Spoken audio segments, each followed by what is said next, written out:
So we start on the left-hand side, find our type of insulation, find our wire size, and then find our approximate area in inches squared. Now, let's do some practice questions. Before we jump into the practice questions, let's go ahead and hit the major points.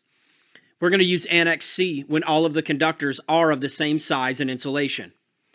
With dealing with equipment, grounding, and bonding conductors, they shall be included based off the actual dimensions of the conductor.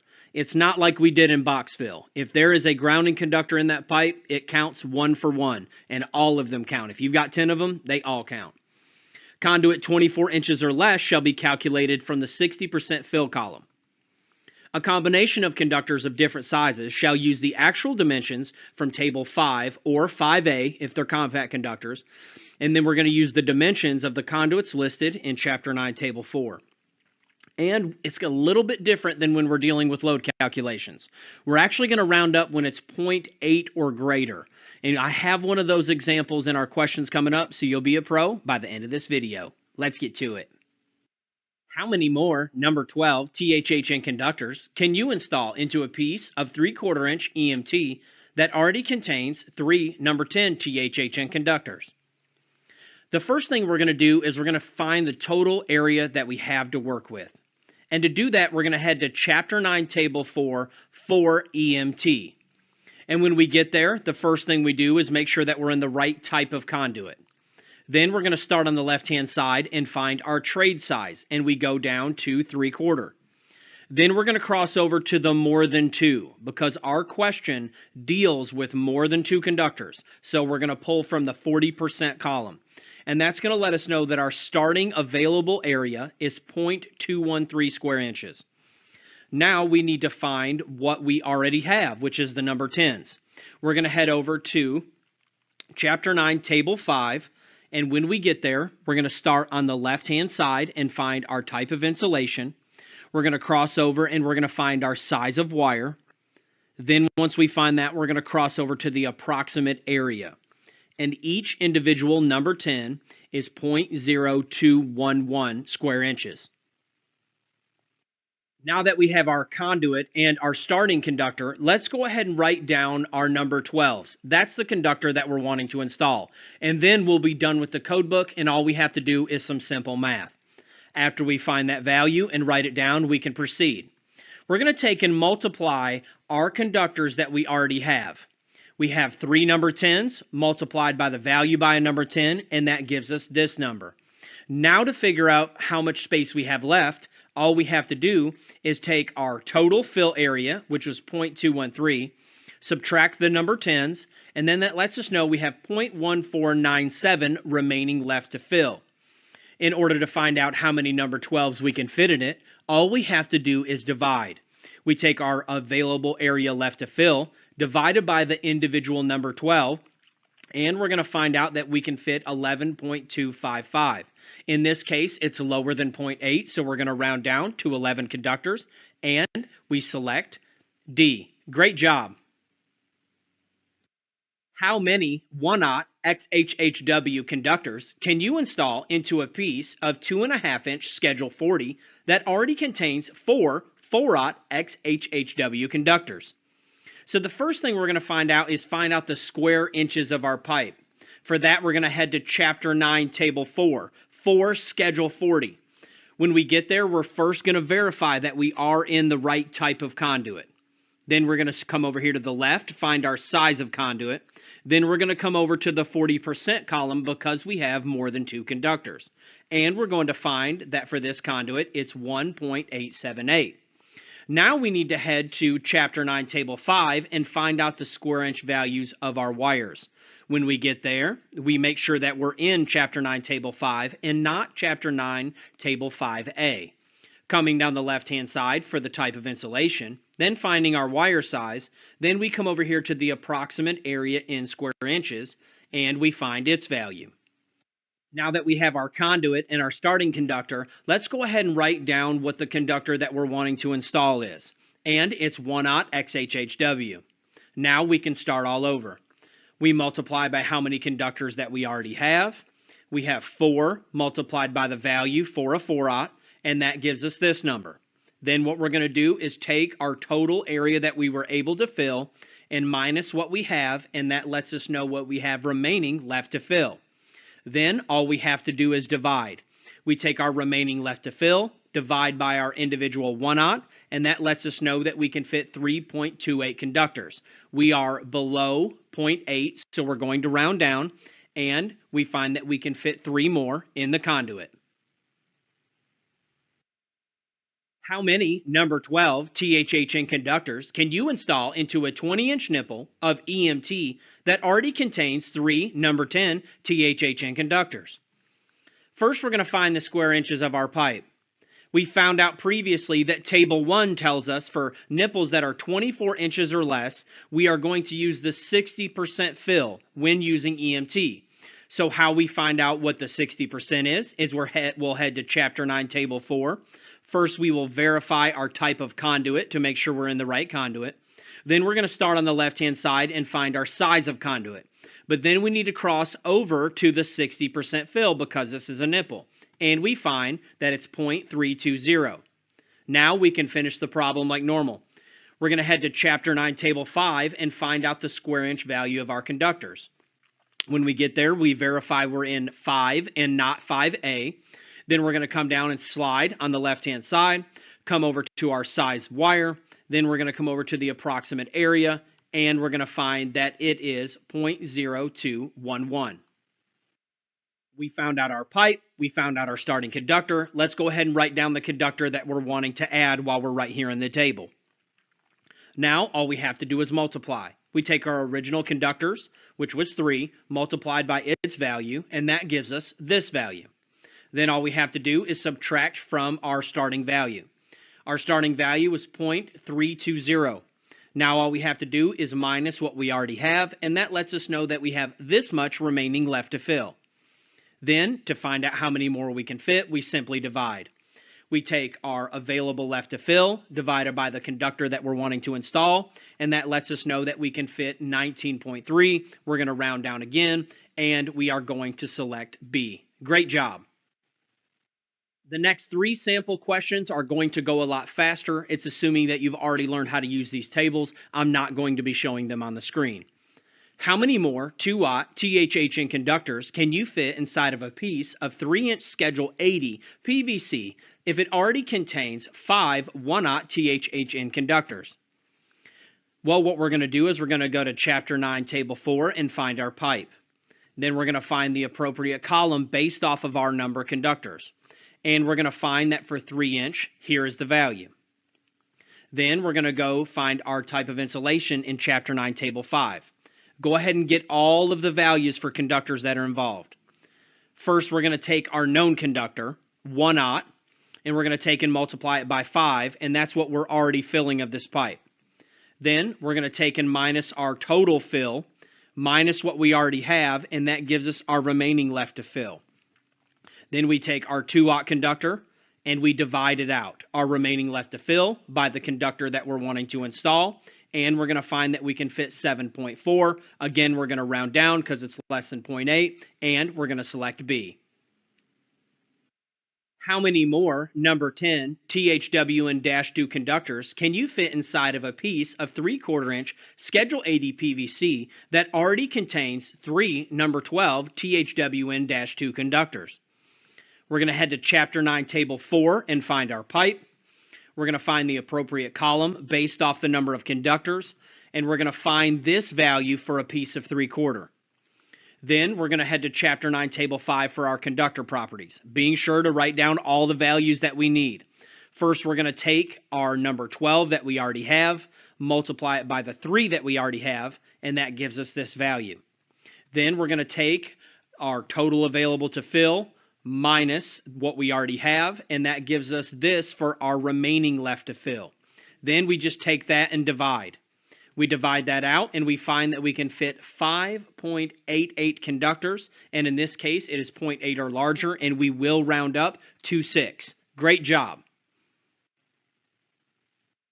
What is the total area in square inches of a piece of 1-inch flexible metal conduit? For this one, we're going to head straight to Chapter 9, Table 4. When we get there, we're going to verify that we're in the right type of conduit. Then we're going to start on the left-hand side and find our size of conduit. Then we have to cross all the way over to the 100% fill area. I have been tested on this in the past, so it's good to be familiar with using this table on all spectrums. And in this case, we're going to select 0.817. Great job. That's the end of lesson 7.2. Thank you for joining us. I am the Electrical Code Coach, and you can head over to electricalexamcoach.com and take our free version, or when you're really ready to get your license or take your career to that next level, you can get our pro version, which will unlock all of the quizzes, practice tests, and all of the other pro features. Anytime, completely for free. You can always email me at electricalcodecoach@gmail.com if there's any way that I can help you in life or business. Let's get to it. Hey everyone, I hope you're enjoying this live session. I want to take a minute and thank you for joining us and show you a few products that we offer. We offer 400 questions in a digital quiz format for only $39.99. It'll give you the correct answer, the custom feedback, and the code reference when necessary. They're available 100% offline and you only pay one time. Then we have our 20 sets of digital flashcards for only $39.99. They work with you on the go across all your devices, and it's just a one-time fee. But if you really want your license, what I recommend is the Pro version. It comes with all of the videos explaining all the content. Then it comes with the flashcards and the quizzes all built into one. Now we sell two versions. We sell an online version and an offline version. Either one is only $99 each. Let me show you the offline version first. So the offline version comes as a USB. It has all the videos right there in line. Then it has the quizzes built in. And when you scroll down, you're going to see that you have the flashcards all in one set with all 10 lessons, the grind out quizzes, and then topical quizzes that go over specific topics. And each one of those has their own set of flashcards as well. Now, when we get to the online version, it's laid out a little bit different. The online version looks like this. It's more of a program that you work through. Same videos, same quizzes, same flashcards, but it's in a little bit different format. And one unique feature about the online that the offline doesn't have is that, like this question here.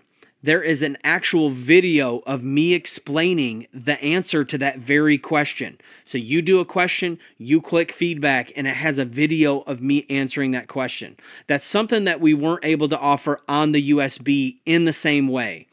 On the offline version, it's just one long video with a bunch of explanations, but it doesn't trigger inside of the custom feedback. It's only digital custom feedback on the offline version because of the limitations. Either way you go, I'm here to help you any way that I can. My bargain is that these videos will help add value to you, and you will in turn add value to others. Let's get to it.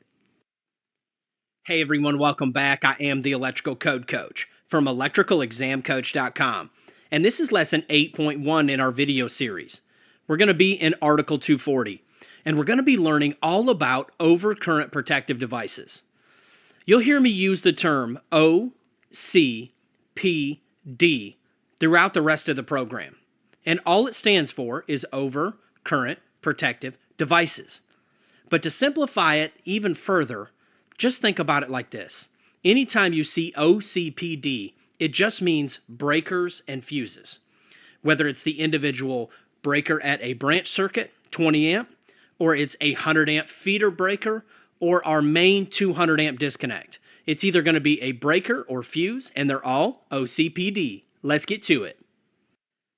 Table 240.6a is one of my favorite tables in the NEC. It's where we get our standard ampere ratings from. And although it seems like the least of all the tables, it's very powerful throughout the electrical industry. Anytime we come to a new table, we always read the black bold heading to make sure that we're in the right table. Standard ampere ratings for breakers and fuses. Starting on the left-hand side is where it starts with our numbers. You should pull your code book out and look at it now. If you're in the 2023 and later, it's going to start with 10 amps and go up. And in the 2020 and previous, it's going to start with 15 amps and go up. And then it goes up by fives. 15, 20, 25, 30, 35, 40, 45, 50. And when we get to 50, it starts jumping by tens and even larger numbers as we move up in amperage. The reason that this table is so important is it unifies the entire electrical industry. The manufacturers make these size breakers. The stores stock these size breakers. Installers purchase these size breakers, and when we are doing our load calculations in the NEC, these are the sizes that we're actually going to use. We're going to learn all about it in this lesson. Table 240.6a, standard ampere ratings for breakers and fuses. Let's get to it. Let's look at the major points for general overcurrent protective devices. I say general for a reason, because there are other parts of the code that modify, change, or erase the things that I'm getting ready to teach you. A good example is when we get to motor overload devices. But these rules that we're getting ready to learn apply blanket across the NEC unless another section tells you otherwise. The first one is the next size up rule. And that's the next standard size on that table that we just learned about. Let's imagine that we have a 59 amp known load. And for the rest of the program, I'm going to call it known load. And there's a reason that you'll learn about here in a minute. But do they make a 59 amp breaker? They don't, do they? What we would do is we would go to our table, 240.6a, and we're going to look at the next standard size. So we go 15, 20, 30, and then we look here and we see 50. And then in between 50, there's no 55, and it jumps to 60. If we have a 59 amp load, we're going to choose a 60 amp overcurrent protective device. Now, that may not feel good at first when you first start wiring and learning this stuff, but later we'll understand that there are rules in place when we get to sizing our wire that are going to make it so everything's okay and we're totally protected. The next major point is going to be continuous loads at 125%. There are two different names that you may see, continuous load or continuous duty. A continuous load is defined as expected to run for 3 or more hours at full current. And in the exam prep world, it's going to look like this. You have a load that's known to run for 5 hours, what would the blah, blah, blah, and it'll ask you for wire size or breaker size. Or it might say 5 hours or 10 hours. It doesn't matter how many hours it is. If it's 3 or more, it's considered a continuous load. You may also hear the word indefinitely. Just to try to throw you off, they might use the term indefinitely. Well, it falls under the same classification of needing a 125% multiplier. Remember, it's just another demand factor. Let's do an example.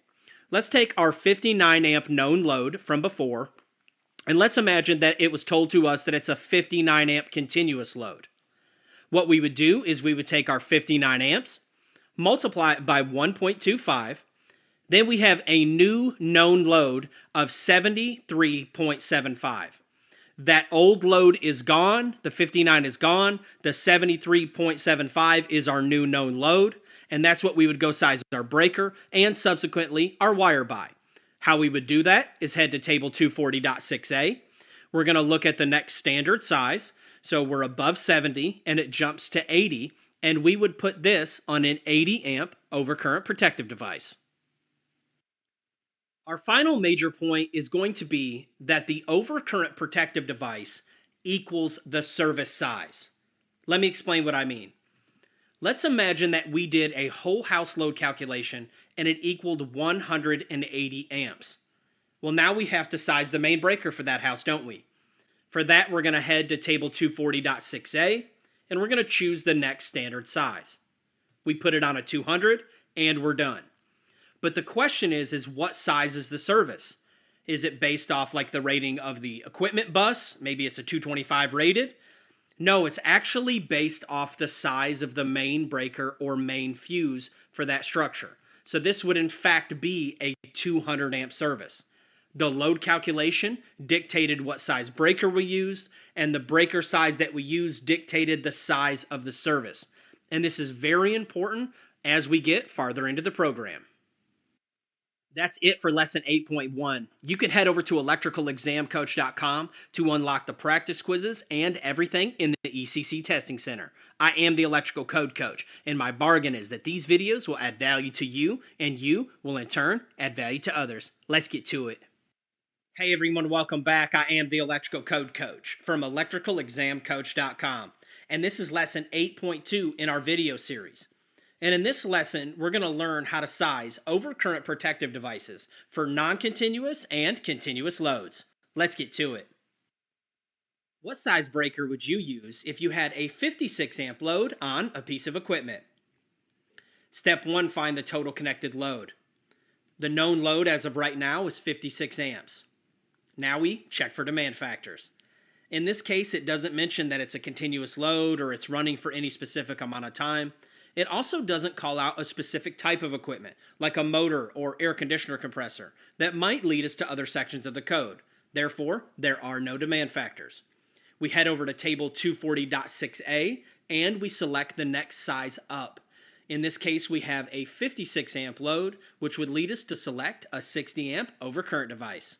Great job.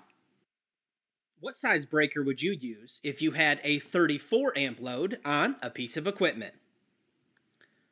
Step 1, find the total connected load. The known load as of right now is 34 amps, but we gotta check for demand factors. There are no continuous loads, and there are also no specific pieces of equipment. So therefore, there are no demand factors. We're going to head to our table, 240.6a, and we're going to choose the next size up, which in this case would be a 35 amp breaker. And that's where I want to take the time right now to point out that you should always go to the table and verify the size that you should choose. This is where you can let field experience burn you when you're in the testing center. Because if we're out in the field and we see a 34 amp load, we might put that on a 40 amp breaker. So you might see 34 amp load inside the testing center and automatically assume that the next size up is 40. But you have to go by the values in the table. The correct answer in the field and in the testing center, in this case, would be a 35 amp breaker. Let's get to it. What size breaker would you use if you had a 40 amp load on a piece of equipment? Step 1, find the total connected load. The known load right now is 40 amps, but we check for demand factors. And in this case, there are no continuous loads or specific piece of equipment. Therefore, there are no demand factors. We're going to head to table 240.6a. Even though we feel confident that it's a 40, I want you to always be in the practice of flipping to the table and verifying that you have the correct size breaker. And in this case, we land right on a standard size, so we're going to select 40. And we select D. Great job. What size breaker would you use if you had a 26 amp load in a house and it's known that it will run for 4 hours at a time at full current? Step 1, find the total connected load. Our known load as of right now is 26 amps. Now we got to check for demand factors. In this case, it's going to qualify as a continuous load. Any load that's expected to run for 3 or more hours at its full current must have that 125% continuous load multiplier. So we take our known load multiplied by 1.25. That gives us a new known load of 32.5. In that case, we would round up to 33, and that's our new known load. Then we head to table 240.6a, and we choose the next size up. And in this case, it's going to be a 35 amp breaker. Great job. What size breaker would you use if you had a 40 amp load in a house and it's known that it will run for more than 5 hours at a time? Step 1, find our total connected load. Our known load as of right now is 40 amps. But we must check for demand factors. And in this case, we have our continuous load multiplier. It's very important to note that the test makers will put different numbers of hours to see if you're paying attention. They'll put, what if the load runs for 16 hours or 20 hours? If it's anything 3 hours or more, it's going to have that 125%. We take our known load multiplied by 1.25, and that gives us a 50 amp new known load. We head to table 240.6a, and we're going to land directly on a standard size breaker, which is a 50. So we come back and select A.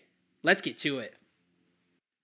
What size breaker would you use if you had a 47 amp load and it was expected to run indefinitely?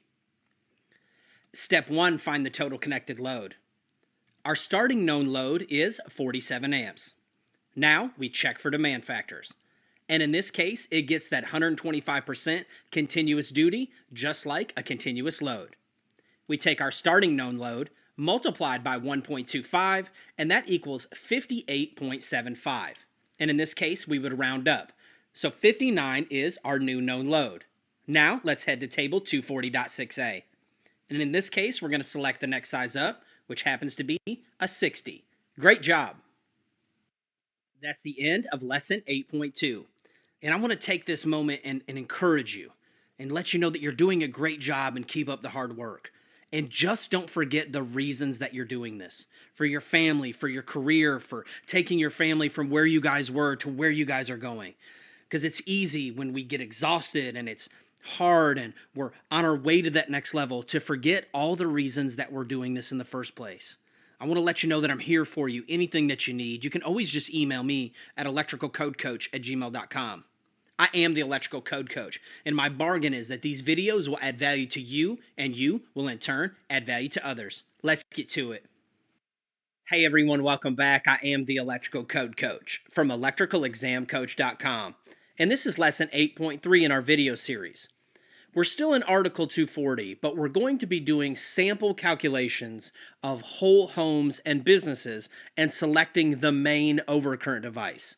Learning how to take all the work that we've done in the program up until this point, the load calculations and everything, and then take those total VAs and find out how to choose that overcurrent device, which will ultimately dictate the size of the service. Let's get to it. What size main breaker would you select for a home with a total calculated load of 23,123 VAs on a 120 240 volt system? Step 1, find our total connected load. Well, they've already done the load calculation for us, so all we have to do is take our total known VAs and divide it, and that's going to give us our load in amps. And in this case, it's 96.35. We would round down to 96. Now we check for demand factors. Because this load calculation was already performed, there are no more demand factors to do. They were done along the way, right? We would have performed our range demand factor, our dryer demand factor, and then now we have this total lump sum of 23,123. So all we have to do is divide by 240, and there are no demand factors. Now that we have our known load, we head to table 240.6a, and we choose the next size up. And in this case is going to be a 100. Great job. What size main breaker would you select for a home with a total calculated load of 47,000 VAs on a 120 240 volt system? Step 1, find our total connected load. In this case, they've done all the math for us, and 47,000 are our total VAs. All we have to do is divide that by the system voltage. And in this case, it equals 195.83. And we would round down. Now we check for demand factors. And in this case, there are no demand factors because they were already performed to get us that 47,000 value. Now we head to table 240.6a and choose our next standard size. And in this case, it ends up being a 200 amp breaker. Great job. What size main breaker would you select for a home with a total calculated load of 38,000 VAs on a 120 240 volt system? Step 1, find our total connected load. They've already done the math for us, so all we have to do is divide by the system voltage. And in this case, it equals 158. Now we check for demand factors. And like we said before, there are no more demand factors on this calculation. We head over to table 240.6a, and we choose the next standard size breaker. And in this case, it's 175 amps. What size main breaker would you select for a business with a total calculated load of 95,000 VAs on a 140 240 volt system? Step 1, find our total connected load. They've already performed the load calculation for us, so all we have to do is divide by the system voltage. And we end up with 395.83, and we would round up to 396. Now we check for demand factors. And whether it's a home or a business, all the demand factors were already performed to get that original 95,000 number. So there are no more demand factors. Now we head to table 240.6a, and we choose the next standard size breaker. and this would be a 400 amp breaker. This would also be a 400 amp service. Let's get to it. Now let's do that exact same calculation but on a three-phase system and show you the beauty of three-phase. What size main breaker would you select for a business with a total calculated load of 95,000 VAs on a 120/208 three-phase system? Step 1, find our total connected load. Well, they've already given us our total VAs, so all we have to do is divide. But with three-phase, there's one extra step. Because of the geometric nature of three-phase, we have to take that 208 and multiply it by the square root of 3. The square root of 3 just so happens to be 1.732. Once we work that math out, we end up with 360.256. And it seems like a lot of work on the front end, but you'll find out that you'll trade this little bit of math for what this is getting ready to provide for us. Now we can take and do our math, and after we divide it out, we end up with 263, and of course we would round up in this case.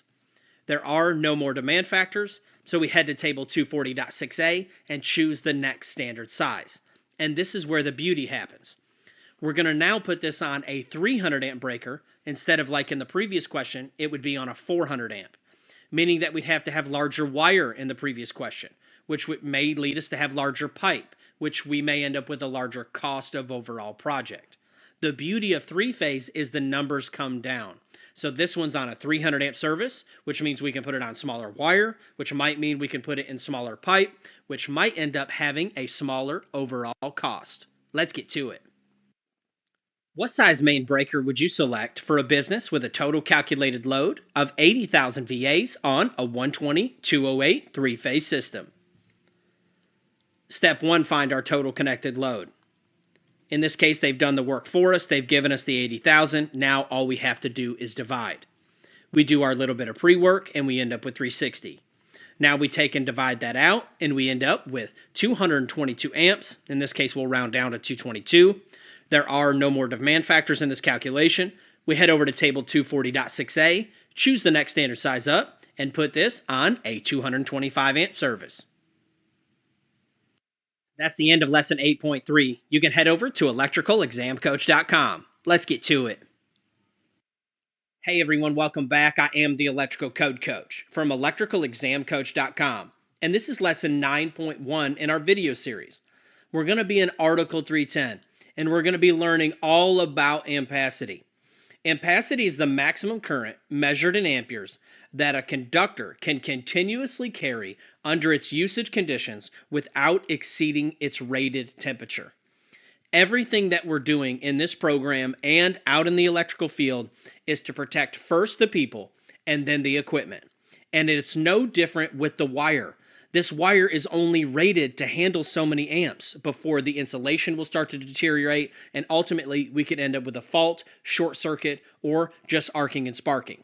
With that being said, in this video series, we're going to slow down and we're going to master wire ampacity and how many amps a wire can hold and how to select the right wire for the right load. Let's get to it.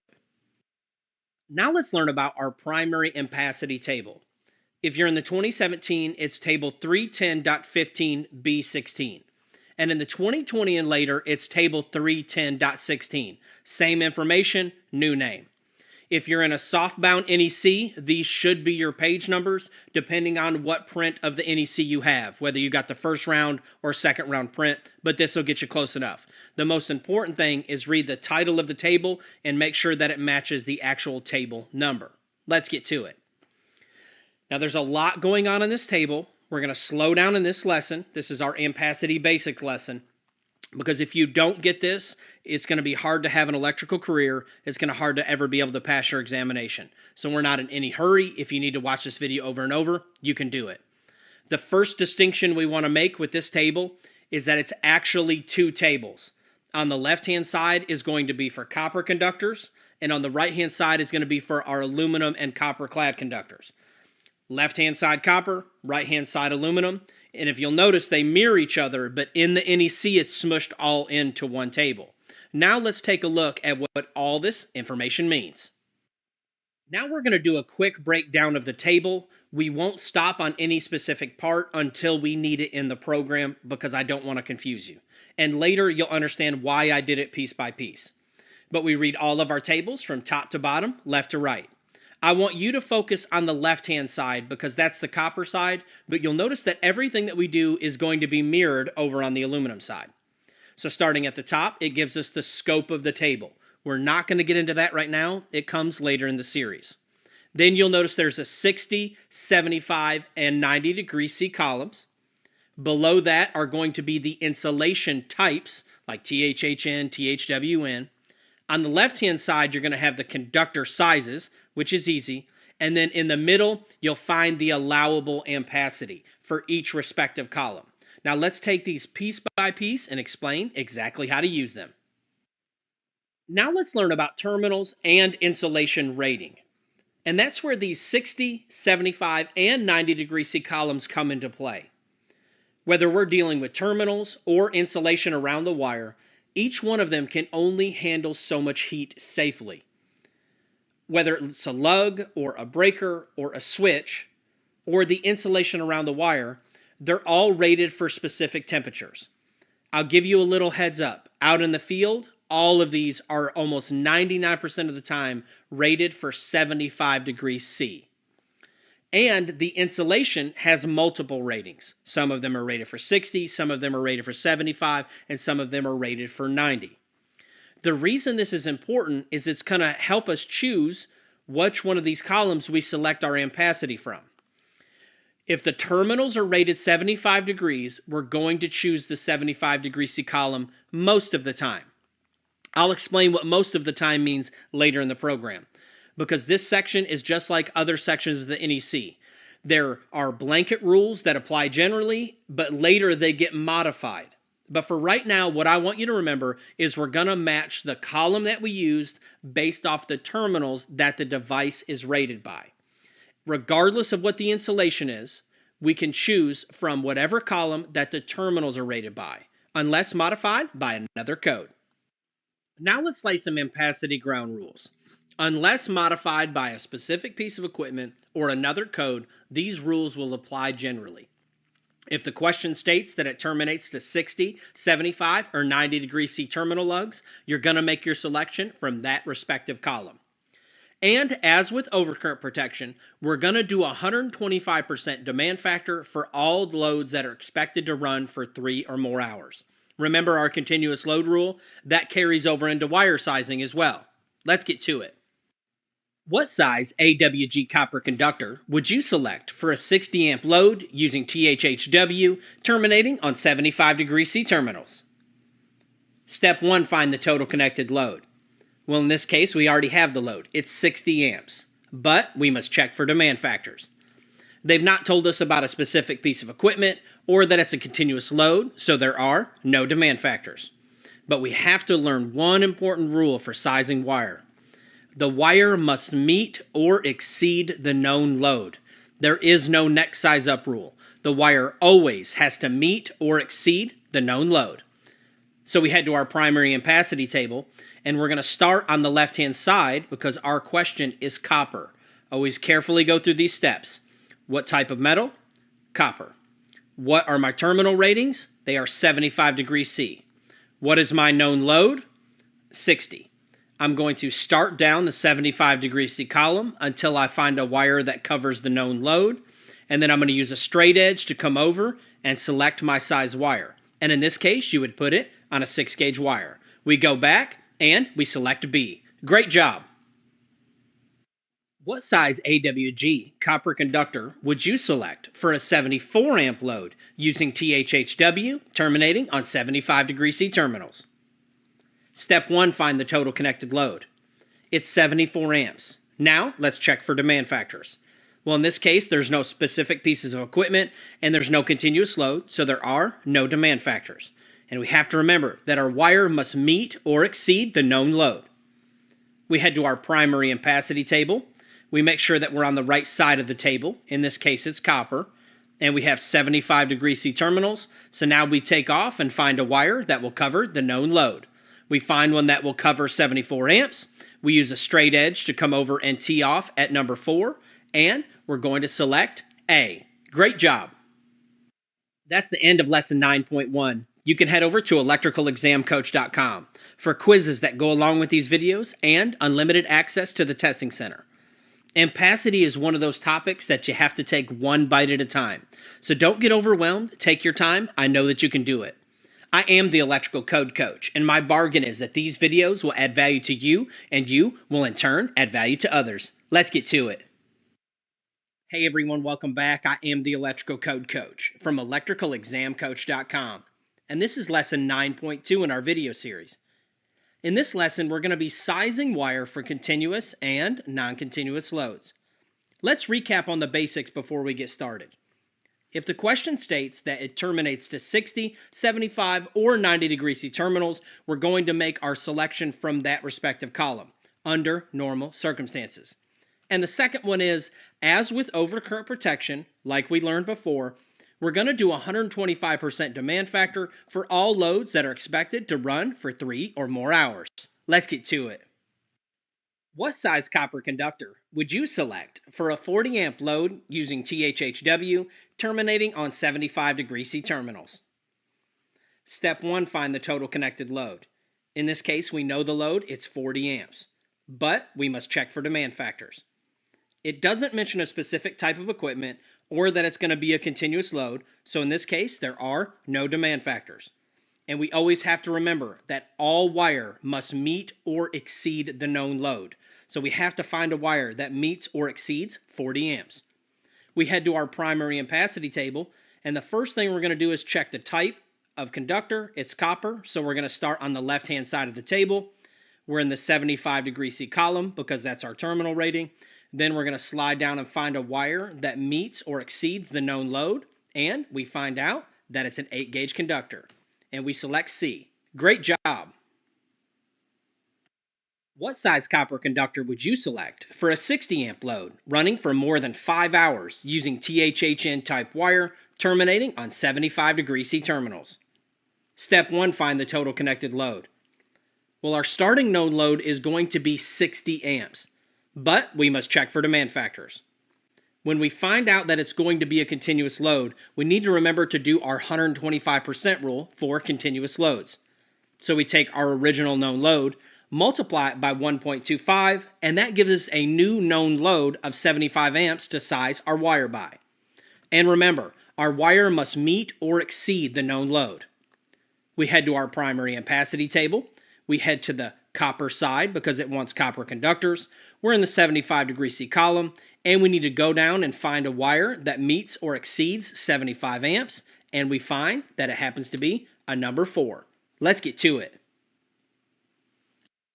What size copper conductors would you select for a 40 amp load that's considered a continuous load using THHN type wire terminating on 75 degree C terminals? Step 1, find the total connected load. In this case, our starting known load is 40 amps. Well, we have to check for demand factors, but they've already let us know that it's going to be considered a continuous load. We take our original known load, multiply it by 1.25, and that gives us a new known load of 50 amps. And all of our wire must meet or exceed the known load. We head over to our primary ampacity table.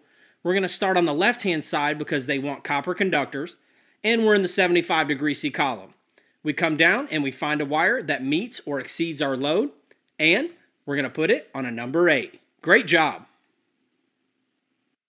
What size aluminum conductors would you select for a 90 amp load running for more than 5 hours using THHN type wire terminating on 75 degree C terminals? Step 1, find the total connected load. Well, our starting known load is going to be 90 amps, but we must check for demand factors. In this case, we find out it's a continuous load. We're going to do our continuous load math. We take our starting known load, multiplied by 1.25, and that's going to give us a new known load of 112.5 amps. Now, we have to remember that all of our wire must meet or exceed the known load. We head to our primary ampacity table, but this time we have to be careful because they are wanting aluminum conductors. So we're actually going to start on the right-hand side of this table. We're going to start on the right-hand side. We're in the 75 degree C column.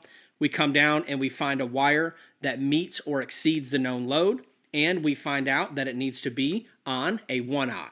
Let's get to it. That's the end of lesson 9.2. You can head over to electricalexamcoach.com to get the quizzes that go along with these videos and unlimited access to our testing center. I am the electrical code coach, and I want you to know that you're doing a great job. If you need anything from me, you can always just email me at electricalcodecoach@gmail.com. Don't give up. I know you can do it. Keep grinding. Let's get to it. Hey everyone, welcome back. I am the electrical code coach from electricalexamcoach.com. And this is lesson 9.3 in our video series.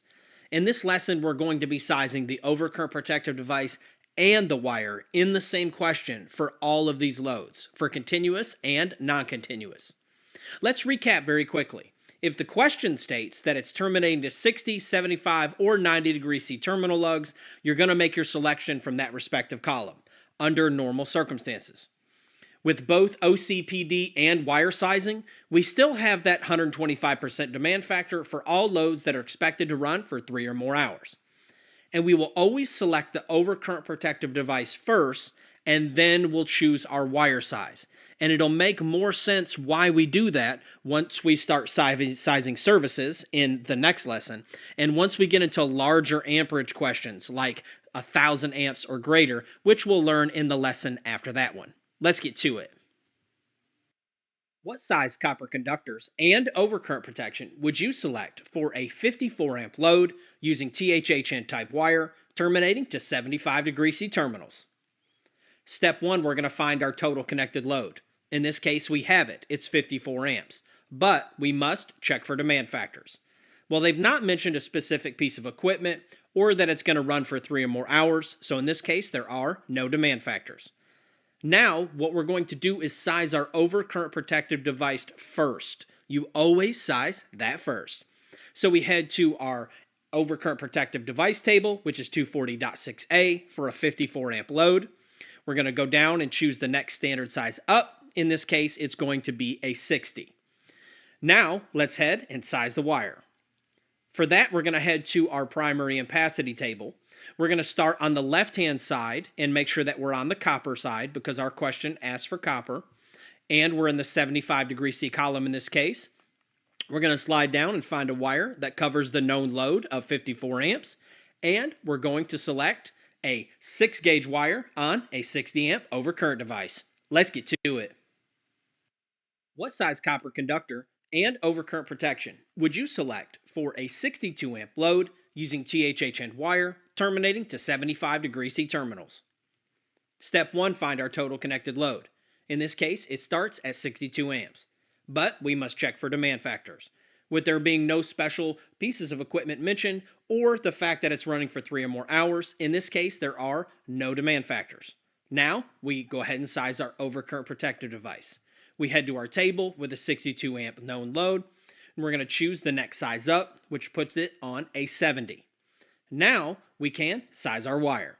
For that, we're going to head to our primary ampacity table. We're going to be sure to start on the copper side because it's asking for copper. We're in the 75 degree C column. We slide down and find a wire that can cover the known load. And we find out that we're going to have a 6-gauge wire on a 70 amp breaker. Let's get to it. What size copper conductors and overcurrent protection would you select for a 105 amp load using THHN type wire terminating to 75 degree C terminals? Step 1, we're going to find the total connected load. Our starting known load is 105 amps, but we must check for demand factors. It doesn't mention a specific type of equipment or for how many hours that it's running, so in this case, there are no demand factors. First thing we're going to do is size our overcurrent protective device.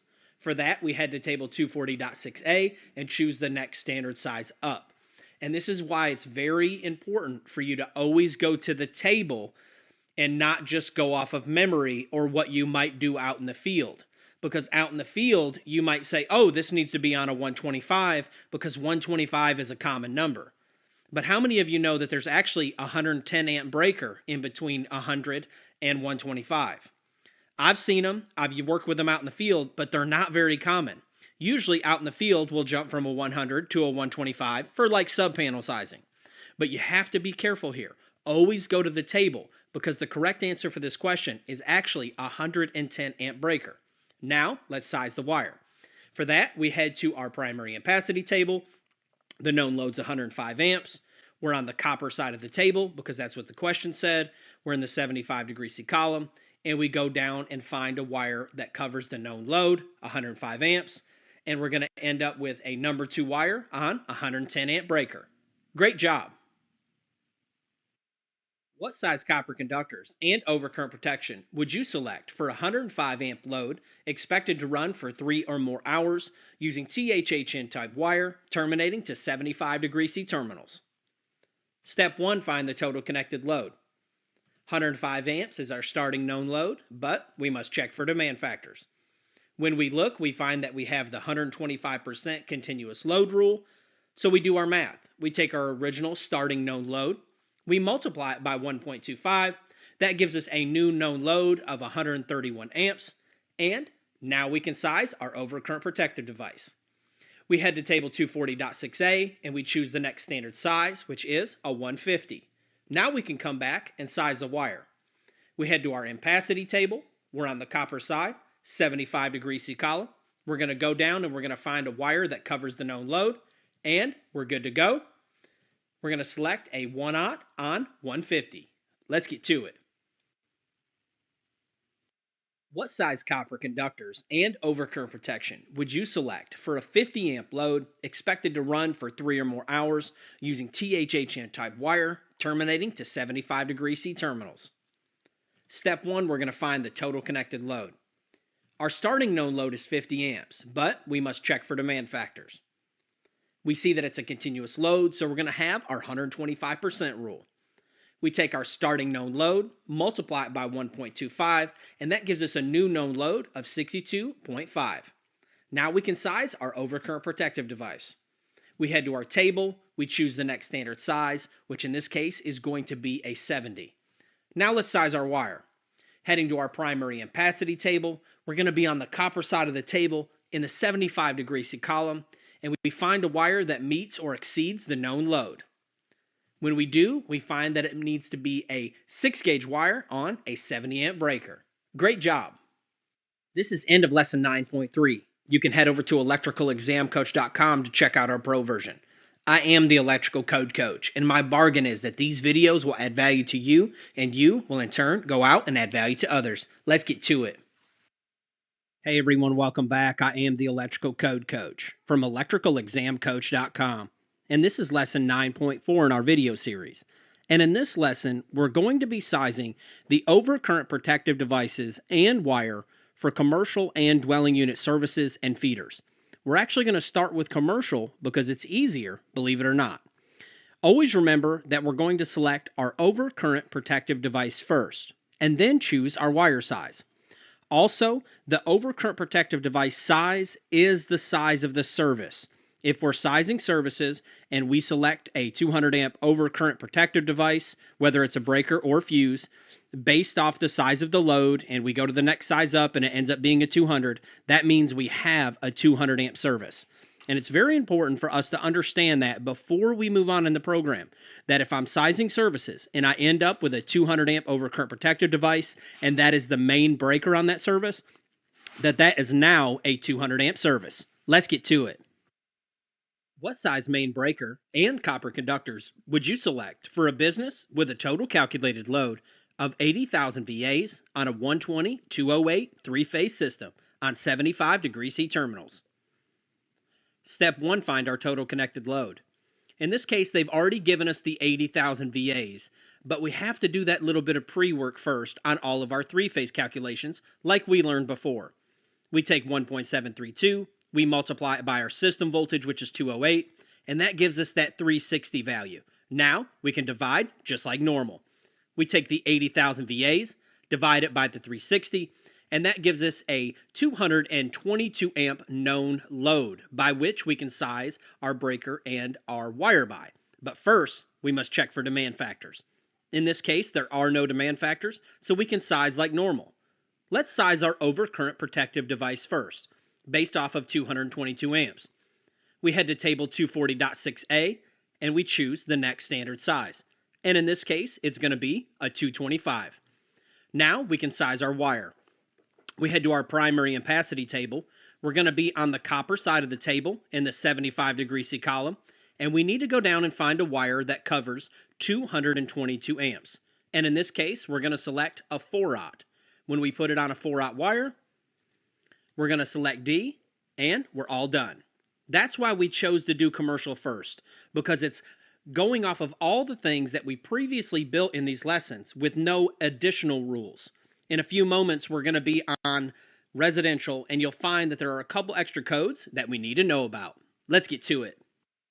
What size copper wire would you select for a service with a 125 amp main breaker and a total connected load of 118 amps on a commercial building with a 120/208 service on 75 C terminals? Step 1, we're going to find our total connected load. In this case, they give it to us. It's 118 amps, but we must check for demand factors. In this case, there are no demand factors, so we're going to carry on. Normally, we would size our overcurrent protective device, but if you notice in the question, they've already done that for us. So all we have to do is size our wire. We're going to head to our primary ampacity table and find a wire that is good for 118 amps. We go down, we slide down the 75 C column on the copper side, and we're going to find that we select a number 1. And in the testing center on the Electrical Exam Coach website, you'll have more variants of this and practice of this, but that's how easy it is with commercial. First, size the breaker based off the known load, and then you're going to size the wire. It really is that simple. Now let's dive into residential and learn a few more codes. Now let's learn how to size dwelling unit services and feeders in between 1 and 400 amps. This applies to single-family dwelling units and the individual units of two-family and multifamily dwelling units. And it's affectionately called the 83% rule. The next few slides are very dense, so I want you to slow down, take your time, watch it as many times as you need, but I know that you can do it. Keep up the great work. Let's imagine that we have a dwelling, and the first thing we're going to do is find our total connected load. Let's imagine that it's 47,000 VAs on a 240 volt system. That gives us 195.83. We would round up to 196 and go size our main breaker. And the main breaker would be a 200. That's the next standard size. We now have a 200 amp service. Now the next step normally would be to size the wire at 196 amps, right? That's our known load. We can just follow our normal ampacity rules. Well, not with services that are in between 1 and 400 amps. And let me show you what I mean. Let's all head to page 800 if you're in the 17, this table if you're in the 20, and this table if you're in the 2023. This is technically called the 83% rule, but I'm not going to force you to do the longhand math. I'm going to take you to these tables that are in the NEC that are almost like a cheat sheet that makes this super easy to apply and understand. Let's get to it. Once we get to our table, we work all of our tables from top to bottom, left to right, using those headings to navigate the table. On the left-hand side, we're going to find the size of the service and feeder, and this is listed in amps. And you'll notice that it only goes to 400 because the rules that we're learning right now only apply to services and feeders that feed the entire dwelling in between 1 and 400 amps. And I've got a great graphic illustration in the next slide to show you when it does and does not apply. On the next column over, we're going to see the copper side if we decide to use copper, and then aluminum if you decide to use an aluminum. So what you do is size your service. You come down here. Let's imagine it's a 100 amp service and you want to use copper. You slide over and it tells you what size wire to use. It makes it super simple. Now let's put it to practice. Now let's find out when this rule does and does not apply. Let's imagine that we have a single family dwelling. We have the meter socket outside, we have the riser, and we have a back-to-back panel, kind of an old school setup. We have the wire going up the riser and the wire going inside. Technically, this is all service wire all the way to that main breaker, and the 83% rule does apply here, as long as it's in between 1 and 400 amps. Now let's imagine that we have a main breaker outside, we have the service riser, and we have a main sub panel inside. We have the riser wire and the wire going inside. The 83% rule applies to all this wire. You can apply it to the wire going up the riser, and you can apply it from the meter disconnect combo to the first main subpanel. Now, the rules with this is that it has to be the panel that feeds the entire structure. You're not allowed to use it on other subpanels or on any subpanel that does not feed the entire structure. You have to be very careful with that one. So we're allowed to apply it on this one on the left for the whole wire. We go use that table and size our wire based off the table. And the scenario on the right for all of that wire there for the service itself, and then also for the main feeder, as long as that panel that it's feeding is feeding the entire structure. You would go to that table, do your cheat sheet, find your size breaker, slide over, and you'd be able to use that size wire. Let's dive into two-family and multifamily. This is 1 through 400 amps, and this applies to the feeders only. The feeder must feed the entire dwelling. Let's imagine that you have an apartment here on the right-hand side, and it's attached to the larger apartment structure. That's where the main service is. Let's imagine that you have your meter center out here, you have your service riser, and then you have your wire going up. That wire there, the 83% rule does not apply. You're going to use all of the previous rules that we learned before and apply those. But the individual feeder going into that unit does. The 83% rule does apply. And the beauty of this is it allows you to save money in the long run. Whether you're doing single-family dwellings only or you're doing the individual units of the apartments, you're going to be able to use a smaller wire based off that table than you would if you went and sized it like normal. And over a year's time, that could save you a lot of money. So that is when the 83% rule does and does not apply. What size copper wire and main breaker would you select for a service with a total calculated load of 47,000 VAs for a single-family dwelling on a 120 240 volt system with 75 degree C terminals? Step 1, we're going to find our total connected load. In this case, they've given it to us, but we have to divide to get our amperage. When we do, now we can check for demand factors. And in this case, we do have a demand factor. Is this in between 1 and 400 amps? Yes. Is this on a single family dwelling? Yes. So the 83% rule does apply. So we get to use the table. Step 1, we're going to size our overcurrent protective device. And we're going to head to table 240.6a. We have a 196 amp known load. We're going to choose the next size up and put it on a 200. Now we can use our cheat sheet table. When we head there, we're going to size the wire. Step 1, we're going to be on the left-hand side and find our size breaker. Then we're going to come over to the copper column because that's what it requested. And we're going to find that we need to put it on a 2-aught. And in this case, we would have 2-aught copper on a 200 amp service. Great job. What size aluminum wire and main breaker would you select for a service with a total calculated load of 47,000 VAs for a single-family dwelling on a 120 240 volt system with 75 degree C terminals? Step 1, we're going to find our total connected load. In this case, they've given it to us, and we're just going to divide, just like we did before. Now, we check for demand factors. Is this in between 1 and 400 amps? Yes. Is this on a single-family dwelling or the individual unit of like an apartment? Yes. So, the 83% rule does apply. And we're going to go size our overcurrent protective device. We end up putting it on a 200 amp breaker just like we did before. But now we have to be careful because the question is asking for aluminum. We head to our cheat sheet table. We start on the left-hand side and we're going to find our size breaker. Then we have to slide all the way over to the aluminum column and we're going to find out that it's a 4-aught aluminum. Great job.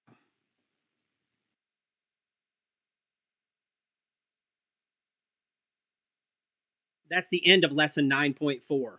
When it comes to these type questions, the only way to beat it is through repetition.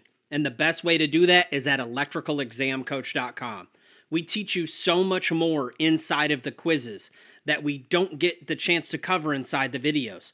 There are so many different nuances, different levels, and just topics that we haven't covered on video that we cover inside of those quizzes that are in the testing center at electricalexamcoach.com.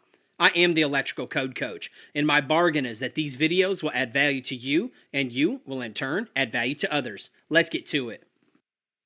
Hey everyone, welcome back. I am the Electrical Code Coach from electricalexamcoach.com. and this is lesson 9.5 in our video series. And in this lesson, we're going to be learning about bundling adjustments and ambient temperature corrections. These are a subset of ampacity. And remember, ampacity is just how many amps the wire can handle safely under its conditions of use without exceeding its temperature rating. Bundling adjustments work like this. When wires are bundled, like in a pipe for example, they have less ability to dissipate the heat, and it reduces how many amps the wire can handle safely. Ambient temperature corrections are like this. If wires are run in an extremely hot ambient temperature, it reduces how many amps the wire can handle safely. We're going to learn about these one at a time. Let's get to it. Let's dive into bundling adjustments. Let's take a look at our primary ampacity table. I want you to turn there now. And these values down below this table are true if, well, the question is if what? If you look at the paragraph above the table, the one that I said we would come back and look at later, it's got some parameters there. It says, hey, these are the ampacities of these conductors if, and the first if that we're going to look at is if there are not more than 3 current carrying conductors inside of a cable, pipe, or even buried in the earth together. Let's take a look at it.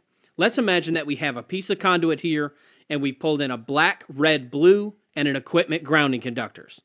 What this table is saying is that those ampacity values listed down below in this table are true as long as you have not more than 3 current carrying conductors in a cable, pipe, or raceway. If you do have more than that, then we have to do what's called a bundling adjustment.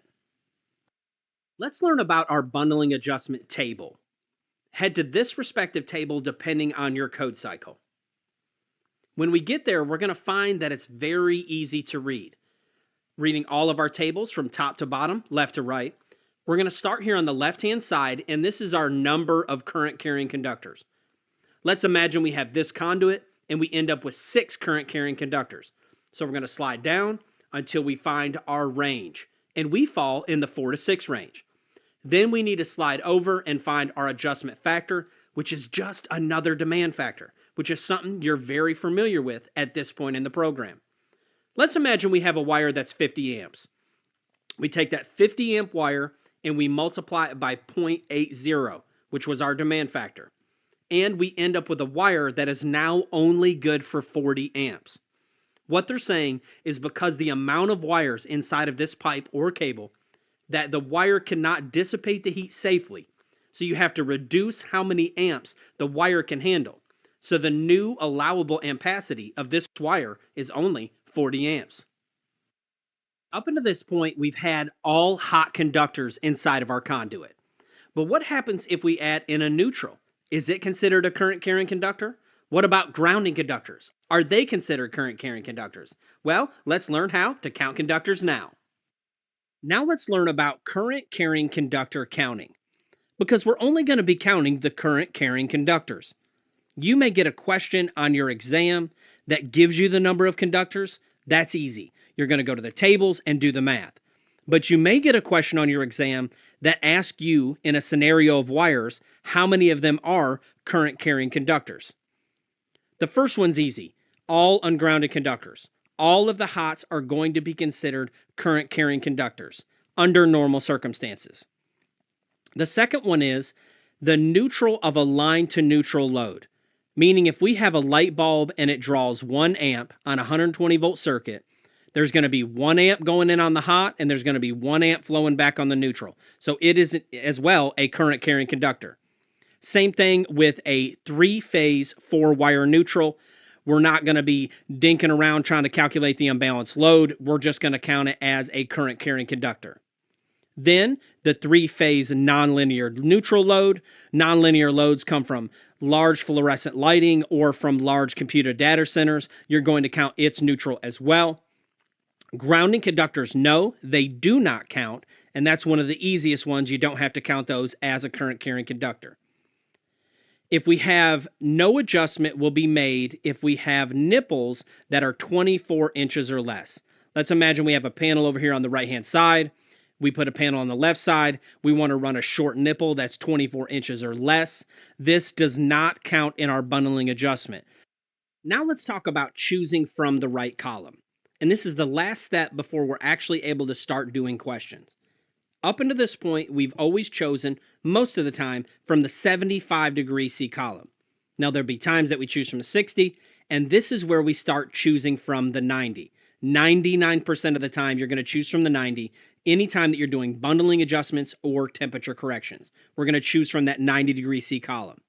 We're getting ready to do practice questions, and you'll understand that more fully as we proceed.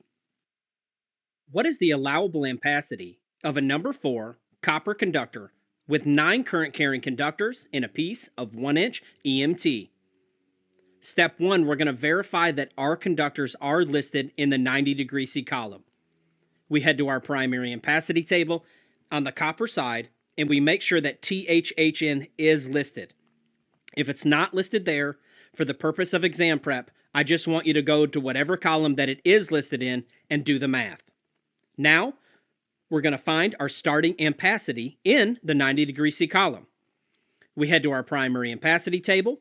It's wanting a number 4 conductor, so we start on the left-hand side. We're going to come over and we're going to tee off with the 90 C column, and we're going to find out that it is 95 amps. That's our starting ampacity. Now, we must check for demand factors. Are there more than 3 current carrying conductors? There are, so we must apply the demand factor. We're going to head to either table depending on what code cycle you're in. It is our bundling adjustment factor table. And when we get there, we're going to start on the left-hand side. We come down and find our number of current carrying conductors. Then we cross over and find our demand factor. Now we can get to work. We take our starting ampacity, we multiply it by the demand factor, and that gives us a new allowable ampacity of 66.5 amps. A wire that was once good for 95 amps, because of it being bundled in this pipe, is now only good for 66.5, and we select A. Great job! What is the allowable ampacity of a 1-aught XHHW copper conductor with 13 current carrying conductors in a piece of 2-inch RMC? Step 1, we're going to verify that our conductors are listed in the 90 C column. When we head there, we find that XHHW is listed, so we're going to find our starting ampacity. We head to our primary ampacity table. We're on the copper side. We start until we find 1-aught on the left, then we cross all the way over to the 90, and we find that it's 170 amps. Now, we check for demand factors. Are there more than 3 current carrying conductors? There are, so we must apply the adjustment factors that are listed in these tables. We go to our adjustment factor table. We're going to start on the left-hand side and find our number of current carrying conductors. Then we cross over and find that it's 50%. We take that and do our math. We take our starting ampacity multiplied by the bundling adjustment factor. Then we're going to have a new reduced ampacity of 85 amps. Great job! What is the allowable ampacity of a number 6 THHN aluminum conductor with 6 current carrying conductors in a piece of 3/4-inch EMT? Step 1, we're going to verify that our conductors are listed in the 90 C column. We head there now, but we're on the aluminum side because the question requested aluminum conductors, and we find that THHN is there. Now we find our starting ampacity in the 90 C column. We head to our primary ampacity table on the aluminum side, and we slide down until we find a number 6. Then we're going to come over and we're going to cross over and find that our starting ampacity is 55 amps. But we must check for demand factors. Are there more than 3 current carrying conductors? There sure are. So we're going to head to our bundling adjustment factor table. When we get there, we're going to find our range of conductors. Then we're going to cross over to the demand factor. Now, let's just do the math. We take our starting ampacity multiplied by 0.80, and that gives us a new reduced allowable ampacity of 44 amps. Let's get to it. That's the end of lesson 9.5. I want to let you know that you're doing a great job. Keep up the good work. Keep grinding. If you need anything from me, whether it's mentoring, coaching, or any way that I can help you in life or business, you can always just email me at electricalcodecoach@gmail.com. or shoot me a call or a text at 423-895-3247. If you don't get me, leave a voicemail and shoot a text. I am the Electrical Code Coach, and my bargain is that these videos will add value to you, and you will in turn add value to others. Let's get to it. Hey everyone, welcome back. I am the Electrical Code Coach from electricalexamcoach.com, and this is lesson 9.6 in our video series. In our previous lesson, we learned all about bundling adjustments and how to derate them when wires are bundled inside of a pipe, cable, or raceway. In this lesson, we're going to be learning about ambient temperature corrections. It's very similar. We just pull from a different table, but it's the same style demand factor process that we've been doing this entire program. Ambient temperature corrections are like this. If wires are run in an extremely hot ambient temperature, it reduces how many amps the wire can handle safely. And let's not forget the basic definition of ampacity. It's how many amps the wire can handle safely under its conditions of use. Let's get to it. Let's take another look at our primary ampacity table. In the last lesson, we learned about the first part of the note that's at the top of the table. And it says that these values are true as long as you don't have more than 3 current carrying conductors. But there's a second piece to this. Now, if you're in the 2017, it's at the top of the table. If you're in the 2020 and the 2023, it's at the bottom of the table. And what it's stating is that these values are true in this table as long as you're in an ambient temperature of 86 degrees Fahrenheit. Anytime you get outside of that ambient temperature, you're going to have to do an ambient temperature correction. Let's imagine that we have this circuit here, black, red, blue, and an equipment grounding conductor. Well, we know from the previous lesson that we will not have to do a bundling adjustment on this one because there's not more than 3 current carrying conductors. But what if we were in a factory who was making a plastic process and they had to have that room at exactly 115 degrees all the time for all of the machines to function properly? That's what we're going to learn about in this lesson when you run into those scenarios and you're pulling circuit conductors. Now let's learn about our temperature corrections table. Go ahead and head to your code cycles table number now. Pause the video if you need to. When we get to the table, we want to verify we're in the right table. And how we do that is make sure that we're in the table that says 86 degrees Fahrenheit. We do not want to be in the table that says 104 degrees Fahrenheit. The table looks identical, but it'll have all the wrong numbers that you need. So you want to make sure that you're in the table that says 86 degrees Fahrenheit. Then if you're able to in your state, I want you to highlight that table. Just highlight the title of it. So when you're flipping through and doing these questions, you're going to know that you're in the right table and you don't have to second guess yourself.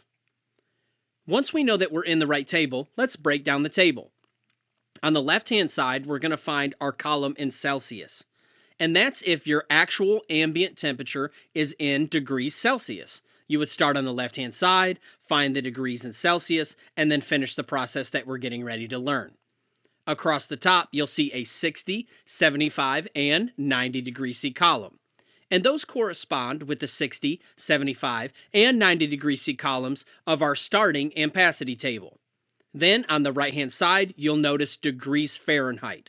And that's if your ambient temperature is listed in degrees Fahrenheit. Let me give you an example. Let's imagine that we have this circuit here with our black, red, blue in it. And we have our equipment grounding conductor. Then let's imagine we're in an ambient temperature of 115 degrees Fahrenheit. We would start on the right-hand side and we would find 115 degrees. Then we would come over to the 90 degree C column and we would find our correction factor. And all it is another demand factor. And let's imagine that we had a wire that was 50 amps before we started. We found out that it was installed in an ambient temperature of 115 degrees. And we found out that our correction factor was 0.82. All we would have to do is take our starting ampacity, multiply it by 0.82, and we would end up with a new allowable ampacity of 41 amps. Great job! Let's talk about choosing from the right column. Just like with bundling adjustments, 99.9% of the time, we're going to be choosing from the 90° C column for our starting ampacity, and then we have to make sure that we choose from the 90° C column in our temperature corrections factor table. In the event of it not being listed there, we're likely going to choose from the 75 if it's listed there, but we have to make sure that we choose from the 75 over here as well. But that would be under very rare circumstances when you are in the testing center. But I just want you to know about it just in case. And one thing that I do want to mention at this point in the program is NM cable. NM cable is Romex, and it is actually allowed to be chosen from the 90° C column. Romex is just a trade name. They also have Southwire and other trade names. But in the code book, it's called NM cable. And for the purpose of bundling adjustments and temperature corrections, you're allowed to choose from the 90° C column when doing those calculations. What is the allowable ampacity of a THHW number 6 copper conductor with an ambient temperature of 142 degrees terminating to 75° C terminals? Step 1, we're going to verify that our conductors are listed in the 90° C column. We head there and look for THHW, and sure enough, it's right there. Now we're going to find our starting ampacity in the 90° C column. We head back to that table. We're going to start over here and find our number 6. Then we're going to cross over and find its ampacity in the 90° C. And in this case, it's 75. We're going to take our number 6 at 75. Now we're going to check for demand factors. Is the ambient temperature greater than 86 degrees Fahrenheit? It is, so there will be a demand factor. We're going to head to our respective table depending on our code cycle. And we're going to go find our correction factor. When we get there, we're going to start on the right-hand side because the question stated it in Fahrenheit. Then we're going to go down until we find our range of temperature. Ours was 142 degrees. Then we're going to slide over and find our correction factor. And remember, it's just a demand factor. Now, what we're going to do is we're going to head back and do our math. We take our starting ampacity multiplied by the correction factor, and that gives us a new allowable ampacity of 48.75, and we select B. Great job! What is the allowable ampacity of a number 10 THWN-2 copper conductor that is installed in an area with an ambient temperature of 145 degrees Fahrenheit? Step 1, we're going to verify that our conductors are listed in the 90° C column. We head to the table, we look for THWN-2, and sure enough, they're there. Now let's find our starting ampacity in the 90° C column. We head back to the table, we come down and find our number 10 on the left, and we cross over to 40 amps. Now we check for demand factors. Is the ambient temperature greater than 86 degrees Fahrenheit? It sure is. We're going to head to our table and find our correction factor. We're going to start on the right-hand side because it's Fahrenheit. We come down and find our range of temperature, which is 145, and we slide over and find our correction factor is 0.65. Now we go back and we take our starting ampacity multiplied by 0.65, and that gives us a new allowable ampacity of 26 amps, and we select D. What is the allowable ampacity of a 2-aught XHHW copper conductor that's installed in an area with an ambient temperature of 68 degrees Celsius? Step 1, we're going to verify that our conductors are listed in the 90° C column. When we head to the table, sure enough, they're there. Now let's find our starting ampacity. We're going to go to the table, start on the left-hand side. We're going to find 2-aught copper, then we're going to cross over and find 195 amps. Now we check for demand factors. Is the ambient temperature greater than 30 degrees Celsius? It sure is. So we know that there will be a demand factor.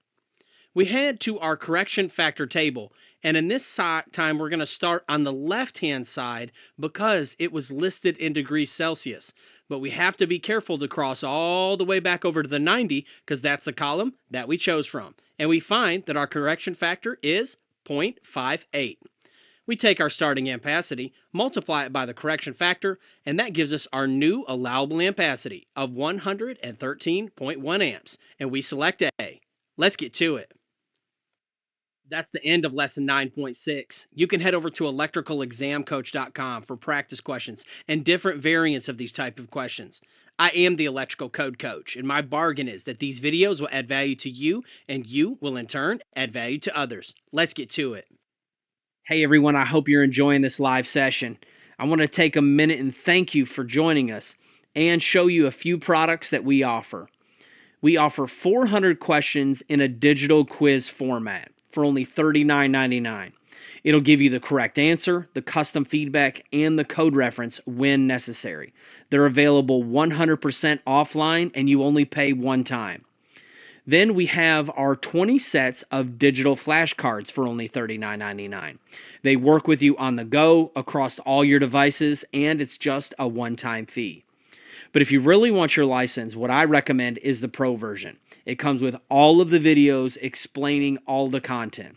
Then it comes with the flashcards and the quizzes all built into one. Now we sell two versions. We sell an online version and an offline version. Either one is only $99 each. Let me show you the offline version first. So the offline version comes as a USB. It has all the videos right there in line. Then it has the quizzes built in. And when you scroll down, you're going to see that you have the flashcards all in one set with all 10 lessons, the grind out quizzes, and then topical quizzes that go over specific topics. And each one of those has their own set of flashcards as well. Now, when we get to the online version, it's laid out a little bit different. The online version looks like this. It's more of a program that you work through. Same videos, same quizzes, same flashcards, but it's in a little bit different format. And one unique feature about the online that the offline doesn't have is that, like this question here, there is an actual video of me explaining the answer to that very question. So you do a question, you click feedback, and it has a video of me answering that question. That's something that we weren't able to offer on the USB in the same way.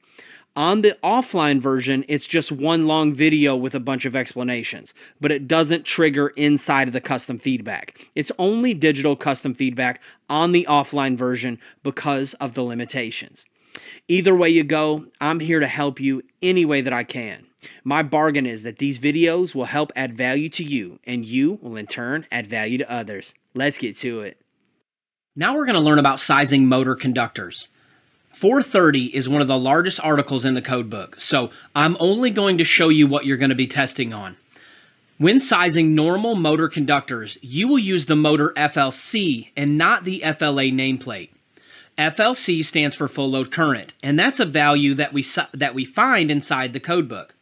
The FLA nameplate rating is typically the amperage value that they've stamped on the motor's nameplate. Remember how we've learned previously that every piece of equipment has a nameplate, and it'll say things like what voltage the equipment is and what the amperage is. Well, on motors, they'll typically stamp an amperage, but that's the FLA. So when we're sizing normal motor conductors, we're actually going to use the FLC, and I'm getting ready to teach you how to find that value. We're going to find these values in table 430.248, and that's for single phase. It's on page 321 of the 2017 or page 332 of the 2020.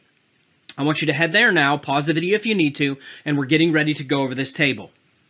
I'll give you a little hint if you are able to tab your code book. There is a motor FLC tab that will take you right there. So the first thing that we do when we get to this table is we read the black bold heading. It says full load current in amperes for single phase alternating current motors. Great, I feel like we're in the right table. I would go ahead and take a moment, and if you can, and highlight that right there where it says full load current, and then highlight the word single phase. Okay? Highlight the word full load current and single phase. Now, continuing to read the table from top to bottom, left to right, using the black bold headings to navigate the table, we're going to start on the left-hand side. And if you notice there, you have your horsepower. That's going to be whatever the horsepower of the motor is. Now, across the top, all of those black bold headings are respective voltages. Okay? So, what you do is you go to your horsepower, and then you come over and you tee off with whatever voltage your motor or your question states. Okay? So, and one thing I want to know is that these are nominal voltages. So, although it says 115 at the top, it would also include 120. Although all the way at the end it says 230 volts across the top of the black bold headings, you could still count 240 in that. These are nominal voltages. Another tip I want to give you is that even if the motor is a single phase motor, but your question states 208 volts, you use whatever column your question states. Don't try to use reasoning and say, well, 208 is only three phase. Whatever your question states, just do it that way. Now let's all head to table 430.250. That's for our three-phase motors. It's on page 322 of the 2017 and on page 333 of the 2020. And when we get there, it's going to be very similar. We always read the black bold heading. It says full load current for three-phase motors. I want you to highlight full load current and three-phase motors if you're allowed to highlight in your state. When we go to read this table, we're going to read it just the same. We start on the left-hand side. It's going to be our respective horsepower. And then coming across the top are our voltages. Again, I want to warn you, make sure that whatever the question states, you choose from that voltage. So even if it doesn't make sense, if they put 230 volts on a three-phase system, just do whatever the question states, okay? Don't try to change the reasoning there because it's very easy to do. So if the question stated a 7.5 horsepower motor on three-phase with 230 volts, you would go over and select an FLC of 22 amps, okay? And if it said a 7.5 horsepower motor for 208 volts, you would go over and tee off and find out that it has an FLC of 24.2 amps, okay? Now let's learn about some more ground rules for motors. You're going to multiply the FLC by 125%, okay? They consider motors continuous duty. Remember how we learned about continuous load and continuous duty previously? Well, it's the same thing. They're assuming that all motors are continuous duty, except, remember this is the National Exception Code, okay? Except when you're dealing with these certain circumstances, okay? For conductors on motors that are under 1200 RPM, that are intermittent duty, multi-speed, or high torque, you're actually going to use the nameplate FLA current rating. And for each one of these, there's going to be individual rules that apply. I'm only going to teach you in our lesson the ones that you're probably going to be tested on. Okay? So, and I'm going to say this over and over in every slide so you don't have to worry about remembering that right now. If it's a normal motor conductor, you're going to multiply the FLC by 125%. If it's any one of these other motors, under 1200 RPM, intermittent duty, multi-speed, or high torque, and your question will say that in there. And I'm going to teach you how to watch for these red flags. You're actually going to use the FLA rating. Why the code book doesn't stick with FLC or FLA only, I don't know, and I wish they would simplify it. Also, one thing I want to note for motor conductors. Remember in the Ampacity lesson, we learned that 14 gauge wire can only go on a 15 amp breaker, 12 gauge wire can only go on a 20 amp breaker, and 10 gauge wire can only go on a 30 amp breaker? Well, with motors, these limitations do not apply. Those rules do not apply. So, now that we've set the ground rules, let's get to it. What size copper conductors would you select for a 3 horsepower, 208 volt, 3-phase motor that has an FLA nameplate rating of 9 amps terminating to 75 degree C terminals? One thing I want to note is that they're always going to put that FLA nameplate in there, rating in there to throw you off. So remember, when sizing normal motor conductors, you will use the FLC.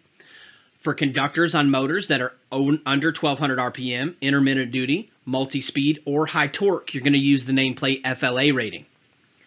For normal single motor conductors, you're going to multiply that FLC by 125%. So first we go find our FLC. We go to table 430.248 for single phase, and we go to 430.250 for 3-phase. Okay, so when we get to the table, we start on the left-hand side. So we look back at our question. What does it say? It says 3 horsepower. And then it also says 208 volts. So we start at 3 horsepower, we come over and we tee off with 208 volts, and we're going to find that that motor has an FLC of 10.6 amps. Now what we're going to do is take that 10.6 amps, we're going to multiply it by the 125%, 1.25. That's going to give us a new amp draw that we're going to size our wire by of 13.25 amps. Now we head to our primary ampacity table, being sure to select from the 75 degree C column because our terminals are 75 degrees. We're also selecting from a copper conductor. So we go down, and we go on the 75 degree C side of the copper conductors until we find a conductor large enough to cover the known amp load. And in this case, it's 13.25 amps. And we're going to select A, 14 gauge. Great job. What size copper conductors would you select for a 5 horsepower, 208 volt, 3-phase motor that has an FLA nameplate rating of 15.2 amps, terminating to 75 degree C terminals? Remember, when sizing normal motor conductors, you will use the FLC. On these types of motors, you're always going to use the FLA. Also, for normal single motor conductors, you're going to multiply that FLC by 125%.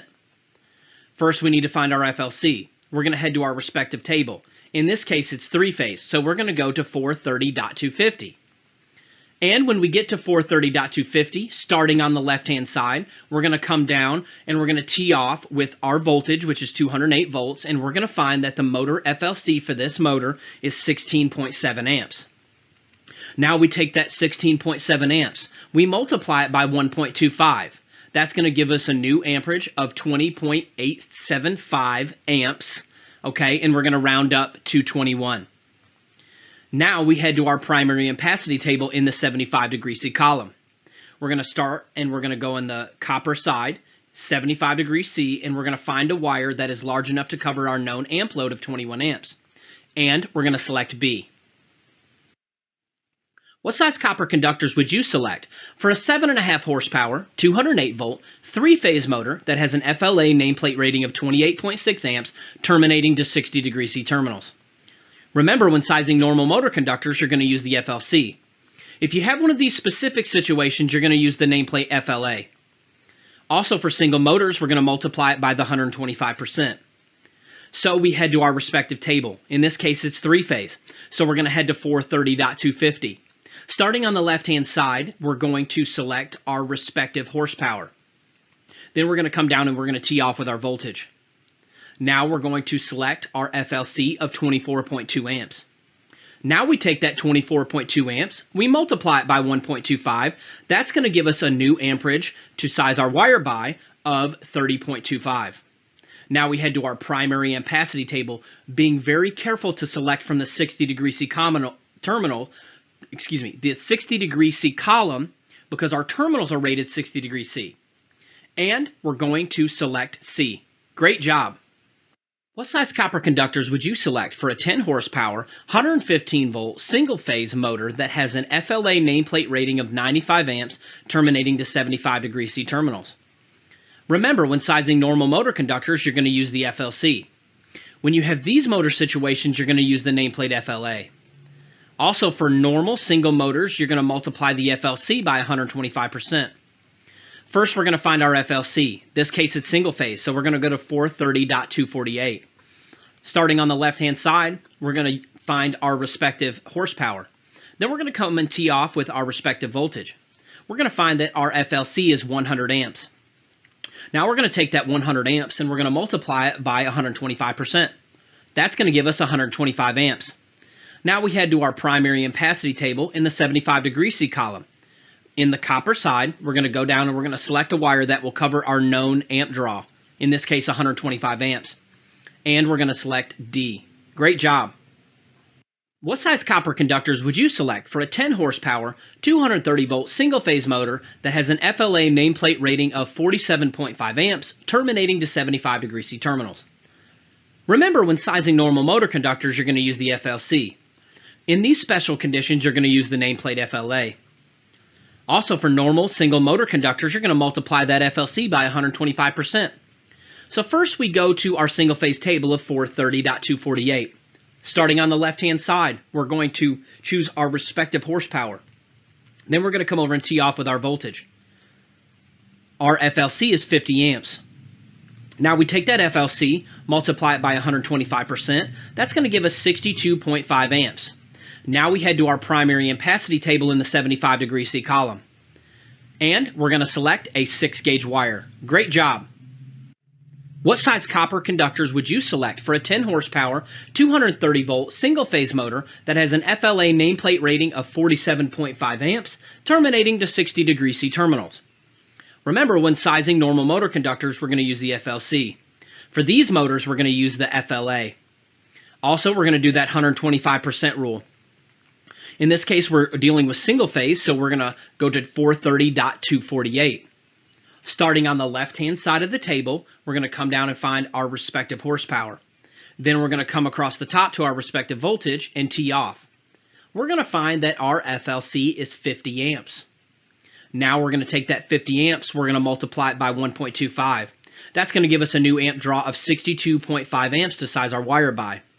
Now we're going to head to our ampacity table, being sure to select from the 60 degree C column. In the copper side, in the 60 degree C column, we go down and we find a wire that will cover our known amp draw. And in this case, we're going to select a number 4. Great job. What size aluminum conductors would you select for a 10 horsepower, 115 volt single phase motor that has an FLA nameplate rating of 95 amps, terminating to 75 degree C terminals? We're going to use the motor FLC for normal motor conductors. Also, with these motors, we're going to use the FLA, aluminum side of the table. So we go down on the aluminum side and we find a conductor that will cover our known amp load. And we're going to select C. What size copper conductors would you select for 5 motors with FLCs of 24 amps, 13 amps, 13 amps, 10 amps, 9 amps, terminating to 60 degree C terminals? Now this one can look like a bear at face value, but once I explain it, it's not very complicated.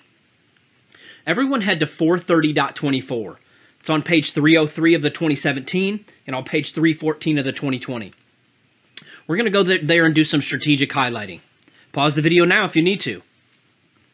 Okay, so when we get to 430.24, we're going to read the black gold heading. It says several motors. Okay, so what we're dealing with is when we have more than one motor. I want you to highlight, first off, I want you to highlight in the black bold heading, just highlight the word several motors if you're allowed to highlight in your state, okay?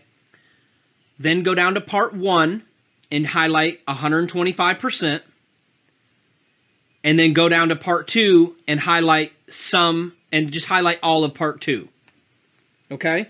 So you're going to highlight the word 125% in part 1, and you're going to highlight all of part 2.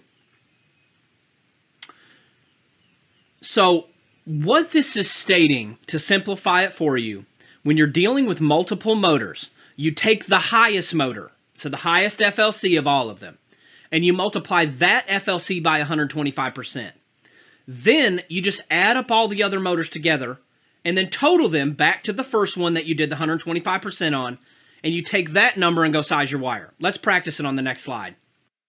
All right, so the first thing that we do is we have to select our largest motor. And in this case, it's the 24 amp motor. So we take the largest motor and we multiply it by 125%. That gives us 30 amps. Now, all we have to do is total the sum of all the other motors and then add it back to the first motor. So we take the rest of the motors and get that total. And in this case, it's 45. Now, here's where we have to be careful to add back that first motor. So we take the 45 of the sum of the other motors, add back the first motor, and that's going to give us 75 amps. Now all we have to do is head to our primary ampacity table, being sure to use the 60 degree C column. Our conductors that they're asking for are copper. So we go down, what wire's good for 75 amps in the 60 degree C column? That's right, we're going to select D. Great job. What size copper conductors would you select for 4 motors with FLCs of 22 amps, 20 amps, 14 amps, and 10 amps, terminating to 75 degree C terminals? So the first thing we're going to do is take our largest motor and do the 125%. We take our largest motor, multiply it by 125%, and that gives us 27.5 amps. Now we take all the other motors and add them together. That gives us a total of 44. Now we take and add those two totals together, giving us a total of 71.5 amps. Now we head to our primary ampacity table, and we're going to select on the copper side in the 75 degree C column a wire that is large enough to cover our known load. And in this case, we're going to select A. Great job. What size copper conductors would you select for a single phase motor with a nameplate rating of 26 amps that will run a drawbridge for only 5 minutes at a time, terminating to 60 degree C lugs? So this is not a normal situation, is it? So that's what you learn to watch out for when sizing motor conductors. Is there anything different going on? And in this case there is, so we're going to slow down and figure it out. Everyone head to 430.22e. It's on page 302 of the 2017 and on page 313 of the 2020. There are provisions in the code book for when motors will only run for fixed or limited amount of times that you can have a reduced amp draw to size your wire by. Or some for motors that are used short time, intermittent, periodic, or varying duty shall have an ampacity of not less than the percentages that are listed, okay, in 430.22e.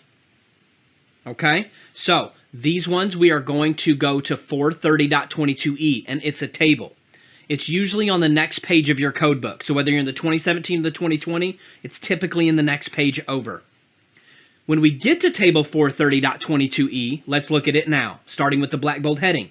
It says duty cycle service. Pretty sweet. Now using our black bold headings, top to bottom, left to right. Starting on the left-hand side is going to be our classification of service. Okay? So on the left-hand side, we're going to pick whatever scenario our question lists. And if you look down through there, somewhere you're going to find something about a drawbridge, okay? Or whatever your question states. Then going across the top in the black bold headings, you're going to see 5-minute, 15-minute, 30 to 6-minute, or continuous duty rated. So with that being said, what you're going to do is start on the left-hand side and find your situation, then come across the top and tee off with your amount of time. So what you will do is, when you get that value, it's just going to be another multiplier. It's just another demand factor. So let's look at the first one. In a 5-minute rated motor for short-time duty operating valves. That's the first one you come to on the left-hand side. If you go over to a 5-minute motor, it's 110%.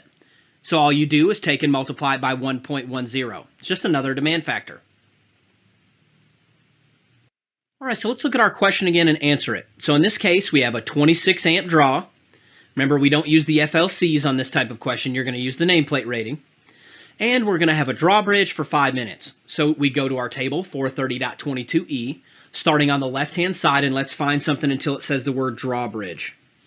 Looking down, and if you look right there, in the middle section, it says drawbridges. Now we need to come over and tee off with our respective time. In this case, it's 5 minutes.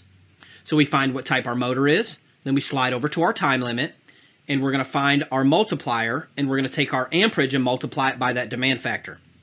In this case, it's 85%. So we take our nameplate rating, multiplied it by 0.85, and that's going to give us 22.1 amps. Now we can head to our ampacity table and size a wire that can hold 22.1 amps, being sure to select from the 60 degree C column. So when we get there, we come on the copper side, 60 degree C, and let's find a wire that can cover our known load. And in this case, we're going to select C. Great job. What size copper conductors would you select for a 3-phase motor with a nameplate rating of 40 amps running some short-time duty operating valves that will only run for 15-minute intervals terminating to 75 degree C lugs? One thing I want to note is that if you watched our video back in week 1 that teaches you how to make your own tabs, you should have made a tab for this table, okay? This is one of the tabs that we highly recommend making that are not in the Mike Holt tabs that we sell. So with that being said, you can use your tab for even faster reference to this table. So we see that there's something going on here, and we recognize that it's a duty cycle question. We're going to head to our demand factor table for duty cycles. It's 430.22e. Then starting on the left-hand side, we're going to look for our situation. In this case, it's short-time duty operating valves. So when we find it, we come over and we tee off with our time, which is 15 minutes, and we're going to find a demand factor of 120%. Then we take our original 40 amps, multiply it by 1.20. Now we have 48 amps. Let's head to our ampacity table.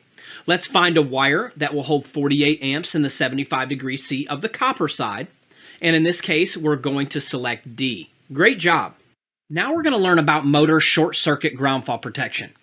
There are 2 types of protection for a motor. One of them is called short circuit ground fault protection, and the other one is called overload protection. They are 2 separate things, and they've named them on purpose so you would know what rules to apply. So let's learn about what they both are, and that way we can rightly divide them.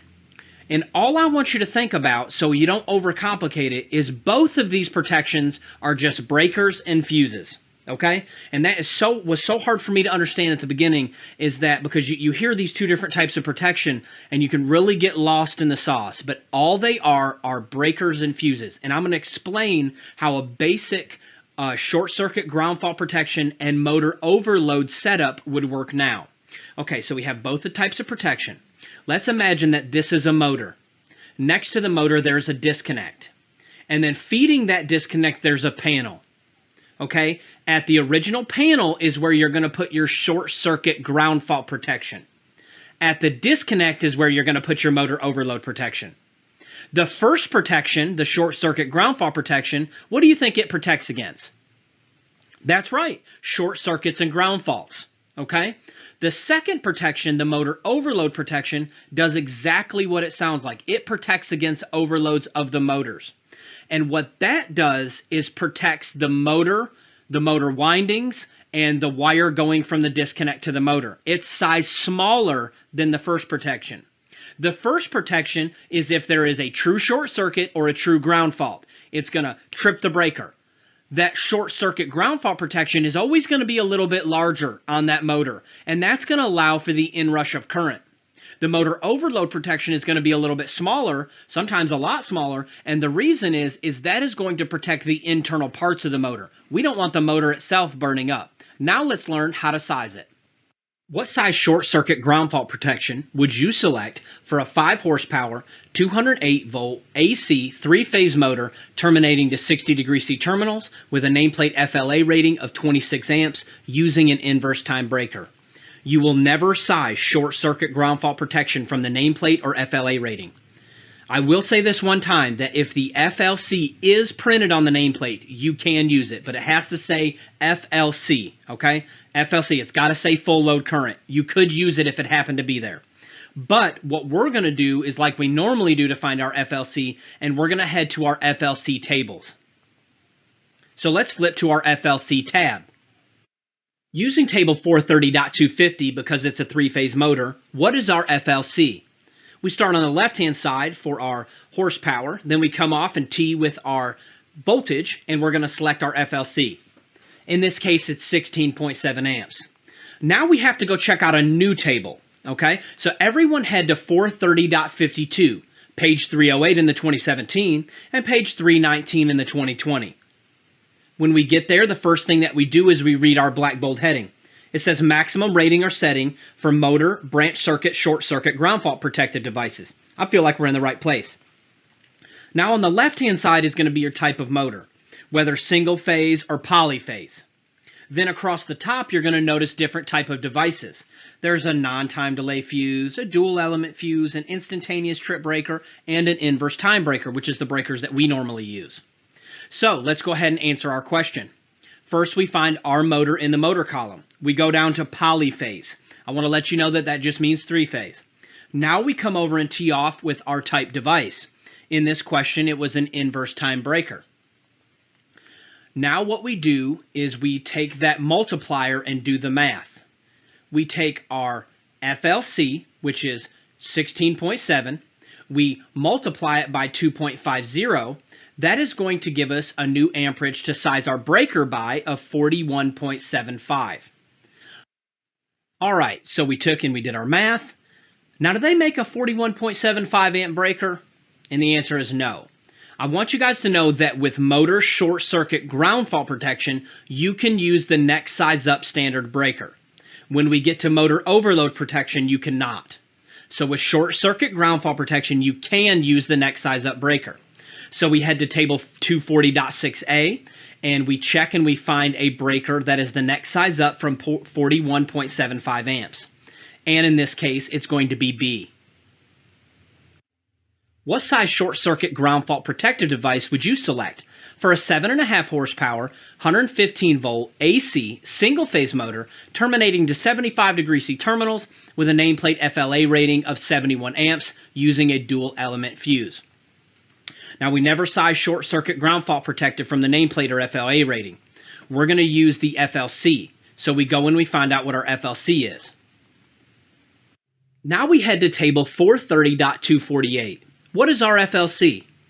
We start on the left-hand side, find our horsepower, come across to our voltage, and we're going to find that our FLC is 80 amps. Now we head to 430.52 and find our multiplier. Starting on the left-hand side and finding our motor, we come over and we tee off with our type of device. Then we're going to find that it's 175% for dual element fuses. Remember, this is just another demand factor. So we take 80 multiplied by 1.75. That's going to give us 140 amps. Now we head over to 240.6A and select the next size up. And in this case, it's going to be B. What size motor short circuit ground fault protective device would you select for a 7.5 horsepower, 208 volt, 3-phase motor terminating to 60° C terminals with a nameplate FLA rating of 26 amps using a dual element fuse? We will never size short circuit ground fault protection from the nameplate or FLA rating. First thing we do is we find our FLC. Now we head to table 430.250. What is our FLC? Starting on the left with horsepower, coming over to the voltage, we find that our FLC is 24.2 amps. Now we head to table 430.250 and find our multiplier. Starting on the left for polyphase and then coming over to our type of device, we're going to find that it's 175%. We take our FLC, multiply by 1.75, that's going to give us 42.35. Now we head to table 240.6A and select the next size up. And we select B. What size short circuit ground fault protection would you select for a 5 horsepower, 115 volt AC single phase motor terminating to 75° C terminals with a nameplate FLA rating of 60 amps using an instantaneous trip breaker? And I love this one here. You're going to think it's hilarious. So we never size normal short circuit ground fault protection from the nameplate or FLA rating. First thing that we do is find out what our FLC is. We head to table 430.248. What is our FLC? Starting on the left-hand side with our horsepower, coming across to our voltage, we're going to find that the FLC is 56 amps. Now we head to table 430.52 and find our multiplier, starting on the left-hand side, finding single phase, then coming across to the type of device. In this case, we're going to find that our multiplier is 800%. So we take our FLC, we multiply it by 800. And we take 56 multiplied by 8, and that's going to give us 448 amps to size our device by. Now we're going to head to table 240.6A. We're going to select the next size up, and we're going to select a 450 amp overcurrent device. Now, just for fun, we're going to take the same question and we're going to size the conductors, okay, and show you how outrageous this is. So we size the conductors like this. We would take that 56 amp FLC, multiply it by 125%. That's going to give us 70 amps. Now we head to our primary ampacity table. We size the wire. It's going to be a number 4. So legally in this situation, you could put it on number 4 wire on a 450 amp breaker. Okay, now that would be the original breaker that you did back at the original panel. You would still have overload protection, but still, it's just outrageous to think that you could put number 4 wire on a 450 amp breaker. Now we're going to learn about motor overload protection. What size overload protection would you select for a 5 horsepower, 120 volt single phase motor terminating to 75° C terminals with a nameplate current rating of 54 amps? We always size normal motor overload protection from the nameplate FLA current rating, not the FLC that are listed in those tables. Let's all turn over to page 304 in the 2017 and page 315 in the 2020. All right, when we get to 430.32A, it states that for motors that are more than 1 horsepower shall be protected against overload protection by one of the following means. And it lists A1 through A4. We're only going to be dealing with part A1. It says separate overload device. A separate overload device that is responsive to motor current. This device shall be selected to trip at no more than the following settings. So the only things that we have to focus on here are these 3 things that are listed right under there. Motors that are marked with a service factor of 1.15 or greater. And if you look all the way over to the right-hand side, it said that it has a demand factor of 125%. The next one says motors that are marked with a temperature rise of 40° C or less. That's at 125%. And then all other motors, and they only require 115%. So a way to simplify it, if your motor is not marked with a service factor of 1.15 or greater, or a temperature rise of 40 degrees C or less, it's going to fall under the all motors category, and your demand factor is only 115%. So let's look at our question again. There's no service factor listed, and there's no temperature rise listed. So it will fall under all other motors. So we just multiply. We take our FLA, which was 54 amps, multiplied by 1.15. That's going to give us a new total of 62.1. Now, do they make a 62.1 amp breaker or fuse? No, they don't. So the question is, can we use the next size up? And the answer is no. With motor overloads, you are not allowed to use the next size up. So just remember, short circuit ground fault protection, everything's normal, we can use the next size up. When sizing motor overloads, however, you have to use the next size down. So we still head to our table 240.6a, and we're going to select the next size down, which in this case is going to be A. Great job.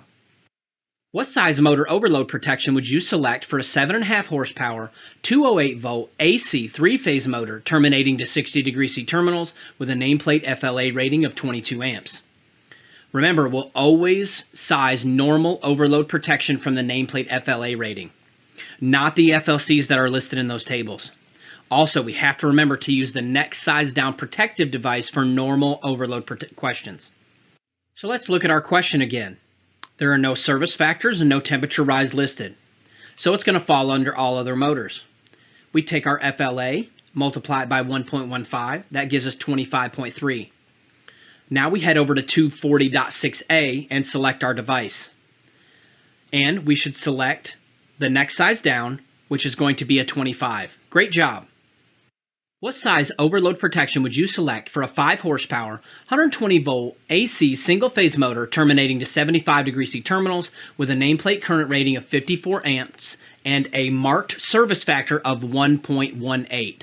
All right, so we're still going to go back to the same section, but we need to check what the demand factor is for a service factor. So we head over. We always size normal short circuit ground fault protection from the FLA rating, not the FLC that are listed in our tables. And we're always going to select the next size down. So let's look at our question again. There is a service factor listed. We're going to go back to our code book here, and we're going to select a 125% multiplier. We take that 54 amps multiplied by 1.25. That's going to give us 67.5. We're going to head to 240.6a using our OCPD tab, and we're going to select the next size down, which in this case is going to be D. What size motor overload protection would you select for a 3 horsepower, 230 volt AC single-phase motor terminating to 75 degree C terminals with a nameplate FLA of 15 amps and a temperature rise of 37 degrees C? We always size normal motor overload questions from the nameplate FLA, not the FLCs listed in these tables. And we always use the next size down when selecting our protective device. Now let's look at our question again. In this case, there is a temperature rise. So we head back to our code book. We select our multiplier of 125%. We take 15 multiplied by 1.25. That's going to give us 18.75. We head to 240.6a, and we're going to select the next size down, which is going to be D. Great job. What size overload and short circuit ground fault protection would you select for a 5 horsepower, 230 volt AC single phase motor terminating to 60 degree C terminals with a nameplate FLA rating of 23 amps using fuses for the overload protection and an inverse time breaker for the short circuit ground fault protection? So first let's size our overload protection. We use our nameplate FLA rating for it. There's no service factor or temperature rise listed, so it falls under all other motors. We take our 23 amps, multiply by 1.15. That gives us 26.45. Now head to 240.6a, select the next size down. That's going to be a 25. Now let's size our short circuit ground fault protection. We're going to use our FLC. In this case, we have to look it up. In this case, we are dealing with a single phase motor, so we're going to go to 430.248. We find that our FLC is 28. Now let's head to table 430.52. We're going to select our multiplier. We take 28 multiplied by 2.50. That's going to give us 70. We head to 240.6a. We select the next size up, and it's going to give us a 25 amp overload on a 70 amp short circuit ground fault protection. Great job. Now we're going to learn the 3 different tables that we size almost all of our grounding and bonding conductors. There are 3 classifications of grounding and bonding conductors. The first one is the grounding electrode conductor. That's the GEC. That is the wire that's physically installed from, we'll say, the ground rod all the way to the panel, or the footing ground all the way to the panel. The second classification are bonding jumpers. Now, a good example of a bonding jumper is the main bonding jumper. And I don't know if you've ever seen that green screw in the back of a panel. You know how sometimes we'll screw that screw in if we're at the first point of disconnect? That screw right there is actually called a main bonding jumper. They can also be made of wire, and you may have also seen them as the strap that you turn into and connect the neutrals and grounds if you're at the first point of disconnect. Or sometimes you just use that little strap, which is made up of a piece of copper, and we're going to use that to bond the frame of the panel. That's one example of a main jumper. There's system bonding jumpers, supply side bonding jumpers. We're going to learn how to size those today. And the third classification is the equipment grounding conductor. That's the EGC. And that is going to be the conductor that we run with our circuits, isn't it? You know, it'll be either green or bare or stranded or solid. It can be any one of those variations. A good example is inside of a Romex jacket. Typically, it'll have a hot, a neutral, and a bare ground, won't it? That is an example of an equipment grounding conductor, and we're going to learn how to size those today. Let's learn about sizing grounding electrode conductors. Everyone head to table 250.66. It's on page 116 of the 2017 and on page 123 of the 2020. Pause the video now if you need to. So the first thing we get there is we check the black bold heading and make sure that we're at the right table. And I cannot stress to you enough, the next 3 tables that we're getting ready to learn almost look identical. And if you don't read the black bold heading when you get to the table, you can be off in a heartbeat. I mean, these 3 tables look almost identical. So when we get to our table, it says 250.66, grounding electrode conductor. Great, I feel like we're in the right table. So, starting on the left-hand side are going to be 2 columns, and on the right-hand side are going to be 2 columns. Let's break those down now. So, on the far left-hand side, those 2 columns are the size of the ungrounded hot conductors. So whatever your service is, these are based off the size of the ungrounded hots. You're going to have a copper column and an aluminum column. Okay? So if your main conductors, your hots are made of copper, you're going to select from the copper side first.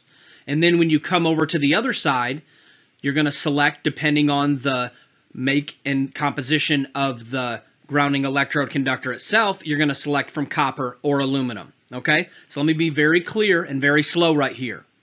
If our mains are made of copper, we select from the copper side. If our mains are aluminum, we select from the aluminum side. Then there's a second conductor involved. It's the actual GEC itself. And we have to cross over and make sure we select from the right column, whether copper or aluminum. Because it's very easy to go copper and then want to go straight over to copper.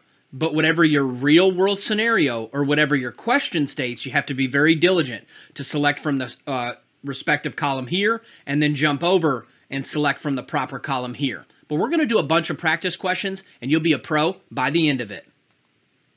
Now let's all flip back 1 page. Okay? Flip back 1 page to article 250.66, okay? And we're going to do a little bit of highlighting. So we flip back 1 page, and we're going to start at the beginning of 250.66, the actual article, okay? And if you read the black bold heading, it says size of alternating current grounding electrode conductors. We're going to do some very strategic highlighting here if you're allowed to do highlighting in your state. So right underneath it at part A, I want you to highlight in the black bold heading the word rod, pipe, or plate. Rod, pipe, or plate. I want you to highlight that.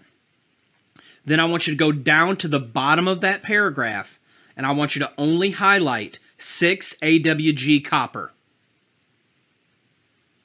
6 AWG copper. Highlight that. And we're done here. Now let's go to part B. And I want you to highlight the word concrete encased electrode in the black bold heading of Part B.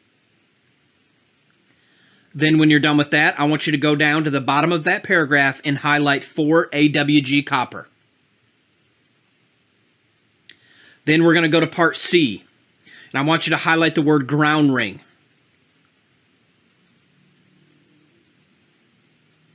And depending on what code book you're in, for this one, we have to flip back a page or two.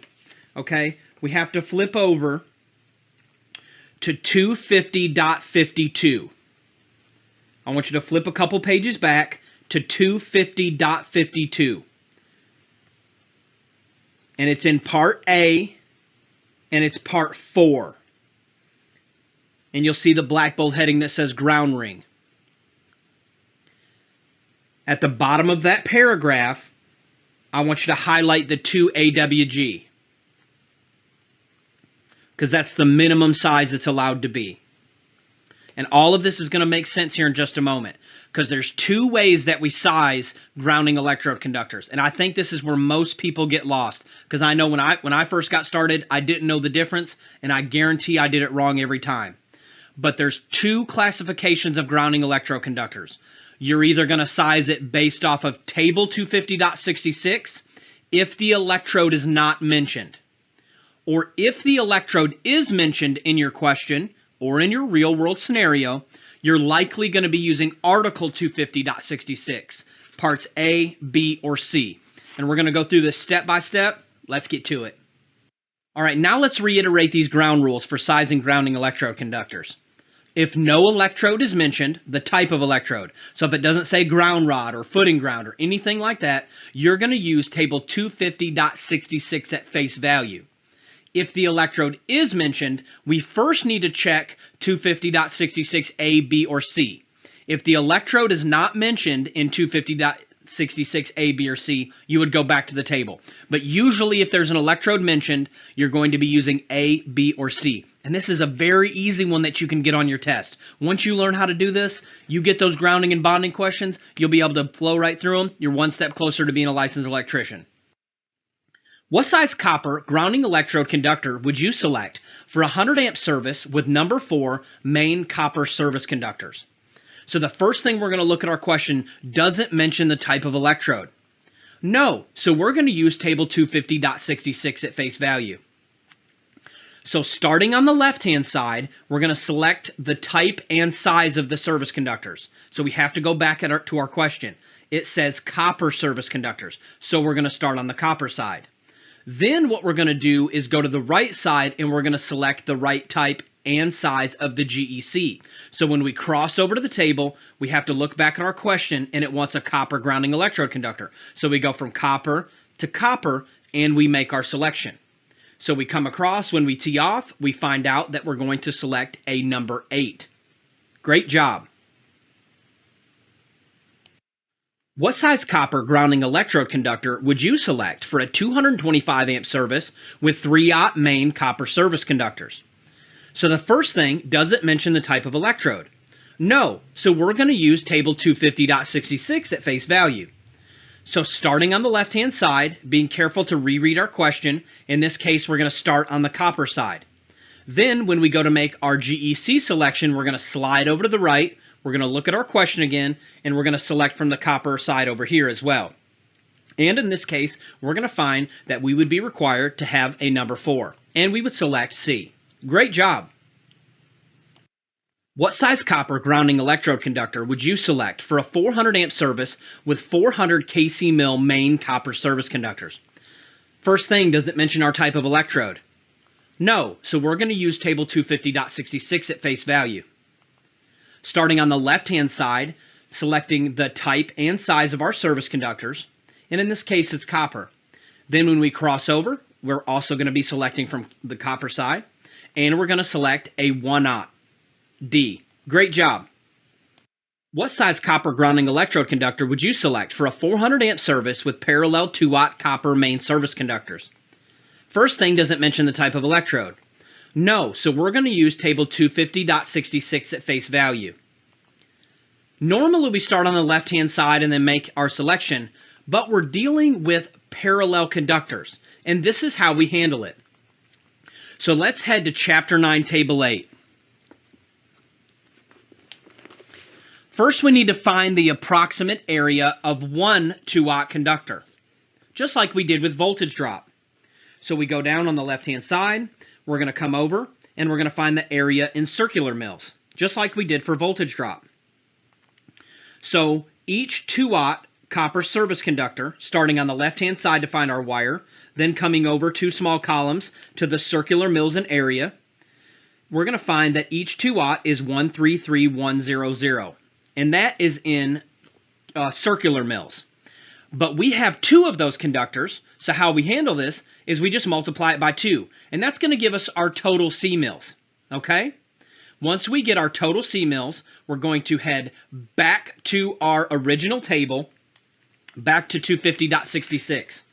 And we're actually going to find where that conductor falls in our table. Now this is listed in C mils. If we wanted to turn it into KC mils, we would just divide by 1,000, but it's pretty easy if you just leave it in the C mils. So starting on the left-hand side, that is now the size of your service conductor. We've converted it to just one conductor. We found the area of one of the parallels, multiplied it by 2, and now we're just treating it as one large conductor. So we go down through here and we find where 266,200 C mils falls. And in our case, it's going to fall in the 3-aught, but not over 350. Because remember, this table's listed in KC mil, so that would equal 350,000 C mils. So it falls right there in the 3-aught to 350 section. So what we do is we go over, now we have to be careful again, our question wanted copper and copper. So we make our selection, and we're going to select a number 2. What size copper grounding electrode conductor would you select for a 200 amp service with 2-aught main copper service conductors with a ground rod as the grounding electrode? First thing, does it mention our type of electrode? It does, so we may not be using table 250.66 at face value. Let's head back to 250.66, reading the black bold heading using our keywords. We've already done our highlighting, so we're going to find that part A states rods, pipes, or plates. Now looking down to our other highlighted mark, or at the bottom of the paragraph, we're going to find that it's not required to be larger than a number 6. Great job. What size copper grounding electrode conductor would you select for a 200 amp service with 2-aught main copper service conductors with a concrete encased electrode? First thing, does it mention our type of electrode? It does, so we may not be using table 250.66 at face value. The first thing we do is we head straight back to section 250.66, reading in the black bold headings, looking for keywords. So we've already done our highlighting, so this should be very simple. When we look at it, we're going to see that part B states concrete encased electrode. Then all we have to do is go to our second part of our highlighting, and we find out that it is not required to be any larger than a number 4. Now, this supersedes what the table says. That's why we have to be very careful, and this is where a lot of people get the answers wrong on their actual examination, because this value over here in Article 250.66 actually supersedes the table. So if the type of electrode's mentioned, go check A, B, or C and see if the answer is listed there. And we're going to select C, a number 4. What size copper grounding electrode conductor would you select for a 100 amp service with number 2 main aluminum service conductors? First thing, does it mention the type of electrode? No, so we're going to use table 250.66 at face value.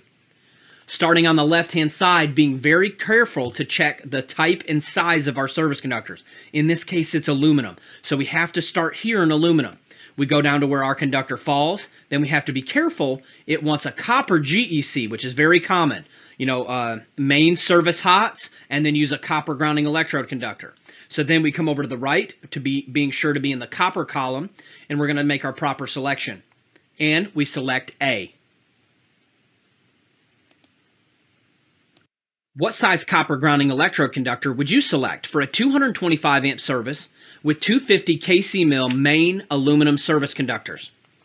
First thing, does it mention the type of electrode? No, so we're going to use table 250.66 at face value. Starting on the left-hand side with the type and size of service conductors, very careful, it's aluminum. Then when we make our crossover, being sure to go to the copper side because that's what it's requesting, We make our selection, and we're going to find that it's not required to be larger than a number 4. What size copper grounding electroconductor would you select for a 400 amp service with 500 kc mil main aluminum service conductors? First thing, does it mention the type of electrode? No, so we're going to use table 250.66 at face value. Starting on the left-hand side with our type and size of service conductors, in this case aluminum. Then when we cross over, it's asking for a copper grounding electroconductor. When we look through there and we tee off, we're going to find that it's not required to be larger than a number 2. Now let's learn how to size equipment grounding conductors, EGCs. And for that, we're going to use table 250.122. It's on page 125 of the 2017 and on page 133 of the 2020. And I love this table because it's so easy to use. There's not all these crazy exceptions. It's very simple. So when we get there, the first thing that we do is we read the black bold heading to make sure we're in the right table. Minimum size equipment grounding conductors. Great, I feel like we're in the right table. Now this table's laid out like this. It has the size of the overcurrent protective device on the left, then the size of the EGC on the right. So we have our overcurrent protective device in amps, and then we have a copper and aluminum. So we just have to be careful when we cross over to make sure we select, from the proper column, but it's really simple. Size of the breaker or fuse on the left, copper or aluminum on the right. Let's get to it. What size copper equipment grounding conductor, EGC, would you select for a service with a 200 amp main breaker and 4-aught copper conductors? Doesn't matter what the conductors are. In this case, it's always based off the size of the overcurrent protective device. So we head to table 250.122 using our EGC tab. We always size our EGC based off the overcurrent protective device size. So in this case, what should we use for a copper at 200 amps? When we slide over, being sure to select from the copper side, we're going to select A. Great job. What size aluminum equipment grounding conductor would you select for a service with a 100 amp main breaker with number 2 aluminum conductors? So we head to table 250.122 using our EGC tab. Then we're going to base our EGC off the size of the overcurrent protective device. And we're going to be sure to cross over to the aluminum side. And we're going to select D. Great job. Now we're going to learn about sizing bonding jumpers. This is done in table 250.102C1. Now there's not a tab for this one, but if you watch my how to make your own tabs video that is back in week 1, it will show you how to make your own tabs. And this is one of the ones that I highly recommend making. I call it bonding jumpers or something like that. But to head to this table, we're going to head to page 119 of the 2017 and page 127 of the 2020. When we get there, we check the black bold heading to make sure we're in the right table. And when we look at it, it says grounded conductor, main bonding jumper, system bonding jumper for alternating current. Great, I feel like we're in the right table. Now this table is laid out very similarly to the GEC table. The 250.66. That's why you always read your black bold heading to make sure you're in the right table. So we're going to have the size of the ungrounded hots on the left, size of the bonding jumper on the right, we have copper and aluminum, and we have copper and aluminum. So these questions are laid out very similar, but we have to make sure that we're in the right table. What size copper main bonding jumper would you select for a 200 amp service with 2-aught copper conductors? So we're going to head to table 250.102C1. You're going to size the main bonding jumper based off the largest ungrounded service conductor. Starting on the left-hand side, we select our type and size of the service conductors. In this case, it's copper. Then on the right side, we're going to go over and we're going to select a copper main bonding jumper. And we're going to select A. Great job. What size copper main bonding jumper would you select for a 100 amp service with 1-aught aluminum conductors? So we're going to head to table 250.102C1. We're going to size our main bonding jumper based off the largest ungrounded service conductors. Starting on the left-hand side, we're going to be careful to select our type and size of the service conductors. In this case, it's aluminum, so we start on the aluminum side. Then we're going to cross over to the copper side. And we're going to be careful to select C. Now let's learn about burial depth of conduit. What is the minimum cover requirement for a piece of rigid metal conduit that passes under a driveway of a one-family dwelling unit? When dealing with most burial depth questions, you're going to be using table 300.5. It's on page 137 of the 2017 and on page 143 of the 2020. So let's go ahead and create a tab and call it pipe depth. Okay, or burial depth, however you like to name it. You can create your own tab if you watch my video on how to create them, and you can create your own tab for this. It makes it easier. So let's go ahead and look at the table together. So the first thing that we do is we check the black bold heading. It says minimum cover requirements of 0 to 1,000 volts. I feel like we're doing good. With that being said, on the left-hand side is going to be our location type. So you have to be careful to see if your question states a specific type. In our question, it says one family dwelling. Okay, so that makes it easier. Also, we're dealing with a driveway. I do want to note if your area is not mentioned specifically in the lower part of this table, the first one that you come to there on the left-hand side says all locations specified, or excuse me, not specified below. So if your location is not specifically specified below, you're literally going to use the catch-all area that says all locations not specified below, and then come over and tee off with the respective depth. Now going across the top, looking at the black bold headings, you see column 1. It's for direct burial cables or conductors. Column 2 is for rigid metal conduit or intermediate metal conduit. Column 3 is for non-metallic raceways, okay, like PVC. Column 4 is a very special column for 120 volt circuits with GFCI protection, okay, and also column 5 is going to be if you're dealing with low voltage or landscape type lighting, okay? With that being said, what you can do is use this table. You just very carefully pick apart your question, and then you look and see if your specific area is listed on the left, and then come over and tee off with the type of conduit that you're using. So how deep should ours be? So we start on the left, and we look, and under 1 and 2 family dwelling unit driveways, now we're going to come over and we're going to tee off with rigid metal conduit, which is column 2. We're always going to be using the inches in the United States, and we're going to find out that it's not required to be deeper than 18 inches. Now that's to the top of the pipe. So from the top of the pipe to grade, whatever the finished grade is, it is allowed to be not less than 18 inches deep. What is the minimum cover requirement for a piece of PVC that passes under a parking lot in Johnson City, Tennessee?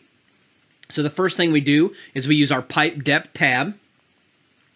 We're going to select our location on the left. And if we come here, we're going to find that there is a under streets, highways, roads, driveways, and parking lots. Okay, and those driveways specified in this one are not your 1 and 2 family dwelling units that are down below. These are just general driveways going to other places. But in this case, we're going to use that one because it also lists parking lots. Then we come over and we tee off with non-metallic raceway, which is going to be our PVCs. And we're going to find that it is required to be not less than 24 inches. And we're going to select C. Now we're going to cover one more quick thing. Classified locations is a very deep section, but you can mainly use your keyword and index process to find every one of those type questions. But I'm going to let you highlight right now some things that are very common in tests and can give you some pretty quick answers if you highlight it correctly. So every test that I've ever taken has had a classified location question test. And it's really just a lookup question, but I'm going to give you guys an edge on it, okay? So everyone close your code book. And let's use the Class 1 Location tab to flip to 501.1. When we get to 501.1, there's something that I want you to highlight in this paragraph. I want you to highlight at the bottom of the paragraph of 501.1, I want you to highlight flammable gases or vapors or flammable liquids. Highlight just that right there. Flammable gases or vapors or flammable liquids. Now everyone flip to page 364 in the 2017 and page 378 in the 2020. And I want you to head and highlight to 502.1. And I don't want you to highlight the whole thing. The only thing I want you to highlight is at the bottom of that paragraph, I want you to highlight the word combustible dust. Highlight the word combustible dust. Then when you're done with that, I want you to flip to page 369 of the 2017 and page 383 of the 2020. And at the bottom of that paragraph of 503.1, I want you to highlight the words ignitable fibers / flyings. Ignitable fibers / flyings. And these are very common questions on an exam. Also, I go ahead and make a tab for each one of these, and I show you how to do that in my how to highlight your code, how to tab your codebook video. That way, if I have any of these keywords, I can flip right to it. What article in the codebook would you use when wiring in a location where fired or explosion hazards may exist due to combustible dust? Now, when you see something like this is when you get excited, but you slow down. You know, you're in the testing center, you see the question, you're like, I know this, I can do this, but you slow down and make sure you make the right selection. How I do it is I usually go to our first tab in order. The first one is the Class 1 location. Go ahead and read it. Does it say anything about combustible dust? No, it doesn't. So now I'm going to flip to the second tab, okay, which is going to be a 502 section. And let's read it. Does it give us what we want? It gives us exactly what we need. And we're going to select B. Great job. All right, y'all, congratulations. You have completed the 301 Electrical Code Coach Training Program. I'm so proud of you, and I'm so excited for you. First off, I want to thank you. I want to thank you for all your hard work, the late nights, the long days, grinding early in the morning, whatever it took to finish the program. I'm super excited for your future, and I want to thank you for allowing me to be a part of it. Second, I want to let you know that I'm here to help you in any way that I can. I'm here to help you in life. I'm here to help you in business. Here to help you get your license. Here to help you if you get in trouble out in the field. If I don't know the answer, I probably know someone who does. I'm available all the time by email at electricalcodecoach@gmail.com. You may have to try multiple ways to get a hold of me. The Gmail is probably the best way, but if you don't hear a response, send another email. You are never a bother to me. This is what I do. This is my life. I'm here to help you get to the next level and higher and higher. Finally, I want to challenge you. You've been given a unique set of skills and connections, skills that I don't have, connections that I don't have. I want you to use those connections and those skills to help someone else. Listen, there are a million takers out there, and we are full to the brim of bad electricians. So I want you to be a giver. I want you to help others, and I want you to watch what it does for you, and I want you to strive for excellence in your work. My bargain is that I can invest in you, and you can invest in someone else, and it can be value multiplied. Listen, I want you to strive for excellent work. Not every job will be pretty, but I want you to do everything you can to make it technically correct. You can do it. You're an electrician. You're at the next level. That's what sets us apart from everyone else. And listen, if you make mistakes, admit them, learn from them, and keep on pushing. You are as close as you've ever been to being a licensed electrician. You really have two options. Push harder or quit. You decide.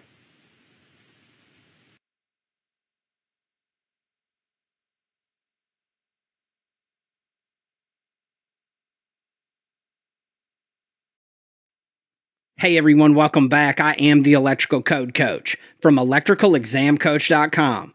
And this is lesson 1.1 in our video series. And in this lesson, we're going to do a short introduction. We're going to teach you about the course layout and show you how to use the course. Let's get to it. A little bit about me. I'm the baby of 6 children, and we grew up absolutely dirt poor. I wouldn't trade anything for it now. It's a large portion of who I am today and why I am so hungry. But I attribute all of my success to the 3 G's: God, grit, and grind. And we hope to pass some of those along to you. I've got 4 children of my own, and they are my reasons, or they're some of them. And we want to help you find your reasons, because you're going to need to know why you're doing this. Why are you getting your license? Why are you getting your certification? Because when work's hard and the boss is yelling at you and you're still wanting to study and you're tired and you've got football practice or whatever it is with the kids, you're going to need those reasons to push you through this program when times get hard and you still need to study. I've got 18 licenses and certifications, international, multi-state, federal licenses. I also sit on 7 boards, colleges, cities, international organizations, blah, blah, blah, blah, blah. We're not going to tell you any more about me in this program. This program is going to be all about you. So if you're looking for a program where I tell a lot of stories or fill you with a bunch of fluff, this program is not for you. We're into system after system, process after process. We just want to see you win. The only thing that you need to know about me is that I care. People don't care how much you know until they know how much you care. I'm getting ready to teach you a ton of things and blow this NEC book out of the water for you. But if you don't know how much I care about you, about your family, why I'm doing this, I want to see you win. Listen, I've dedicated my life to it. You can shoot me a call or a text anytime. I get back as quickly as I can. You also can shoot me an email and I will respond. My life is dedicated to helping you become everything that you can be in life and in the electrical industry. So before we move on in this program, I need you to understand and know just how much I care. Now let's learn about the course layout. We're going to teach you about the keyword and index process and how to look up questions in the book. We're going to teach you about load calculations, and we load them at the front end of the program because inside there, we're teaching you a lot of little processes that will serve you throughout the program, like what a demand factor is. We're going to teach you about box fill, pipe fill, voltage drop, motor calculations and sizing motor overloads and motor short circuit ground fault protective devices. We're going to teach you about classified locations, transformers, sizing grounding and bonding conductors, OSHA, NFPA 70E, and business and law strategies. We're going to teach you a lot of other things along the way. Some of them we teach you in videos, and some of it we teach you inside of the quizzes. Some of them you're going to commit to memory, and a lot of them you're going to commit to memory the process on how to get the answer. Now let's learn about the website and how to use it. You can do it on your smartphone, computer, or tablet. One thing you'll notice right away is we have one price for all access, all cycles. So you don't have to worry about what level you have. Once you decide whether you want to do monthly, 3-month, 1 year, or even lifetime, it unlocks the entire website. You can see membership options at this link. Once you get the pro version, you can click on this link to continue the program, or you can come up here to this pro version link. Once you open the pro version, you're going to notice that it's very simple. We do not have a lot of distractions or bells and whistles or fluff content that you don't need for your exam. If you're in the 2017-2020, you're just going to keep scrolling down. If you're in the 2023, you're going to click here and it's going to take you to the same interface with a few different lessons that make it 2023 compatible. After you do lesson 1, you're going to click on lesson 2. When you get to lesson 2, you'll notice that you have the videos and the quiz. Always do the videos first. Once we scroll down and find our videos, you're going to do them in order from top to bottom, and we're going to watch them right here in the player. One beautiful thing about our program is you can do it full screen. You also can do something that no other program offers that I know of. You can download these videos for offline access. That is included in your pro version membership. Once you get through with all of these videos, you're going to come down here and take the Lesson 2 quiz. Once you start the Lesson 2 quiz, you're going to select an answer and click the check button. Now, all of our answers are going to show up right then to tell you if you've got it right or wrong, and down below is where you have your custom feedback. Some of the questions have individual videos that we've made to answer that question or a similar question just like it. So you'll just click play. What is the resistance? And in this case, it's going to go through and answer this exact question in video form and give you a detailed breakdown. If you're not able to watch video or you prefer to learn by text, the text will show up underneath it so you can learn that way as well. Then you'll select the next question and go on through the program. Once you've finished all of the video lessons, and don't skip any of them, it's very important that you finish them all. They're very short and very succinct. But once you finish them all, then you're going to go to the ECC Testing Center. And this is where the magic happens. We go through and we have topical quizzes, grounding, bonding, conductors, cables. Then we have our grind out quizzes, which are just question after question after question. Then you can come down and take your simulated exam. Once you work through all of the pro version and all of the ECC Testing Center, you're ready to take your exam and see where you're at. You'll notice in the bottom left hand of each video that you're going to have your compatibility for that video.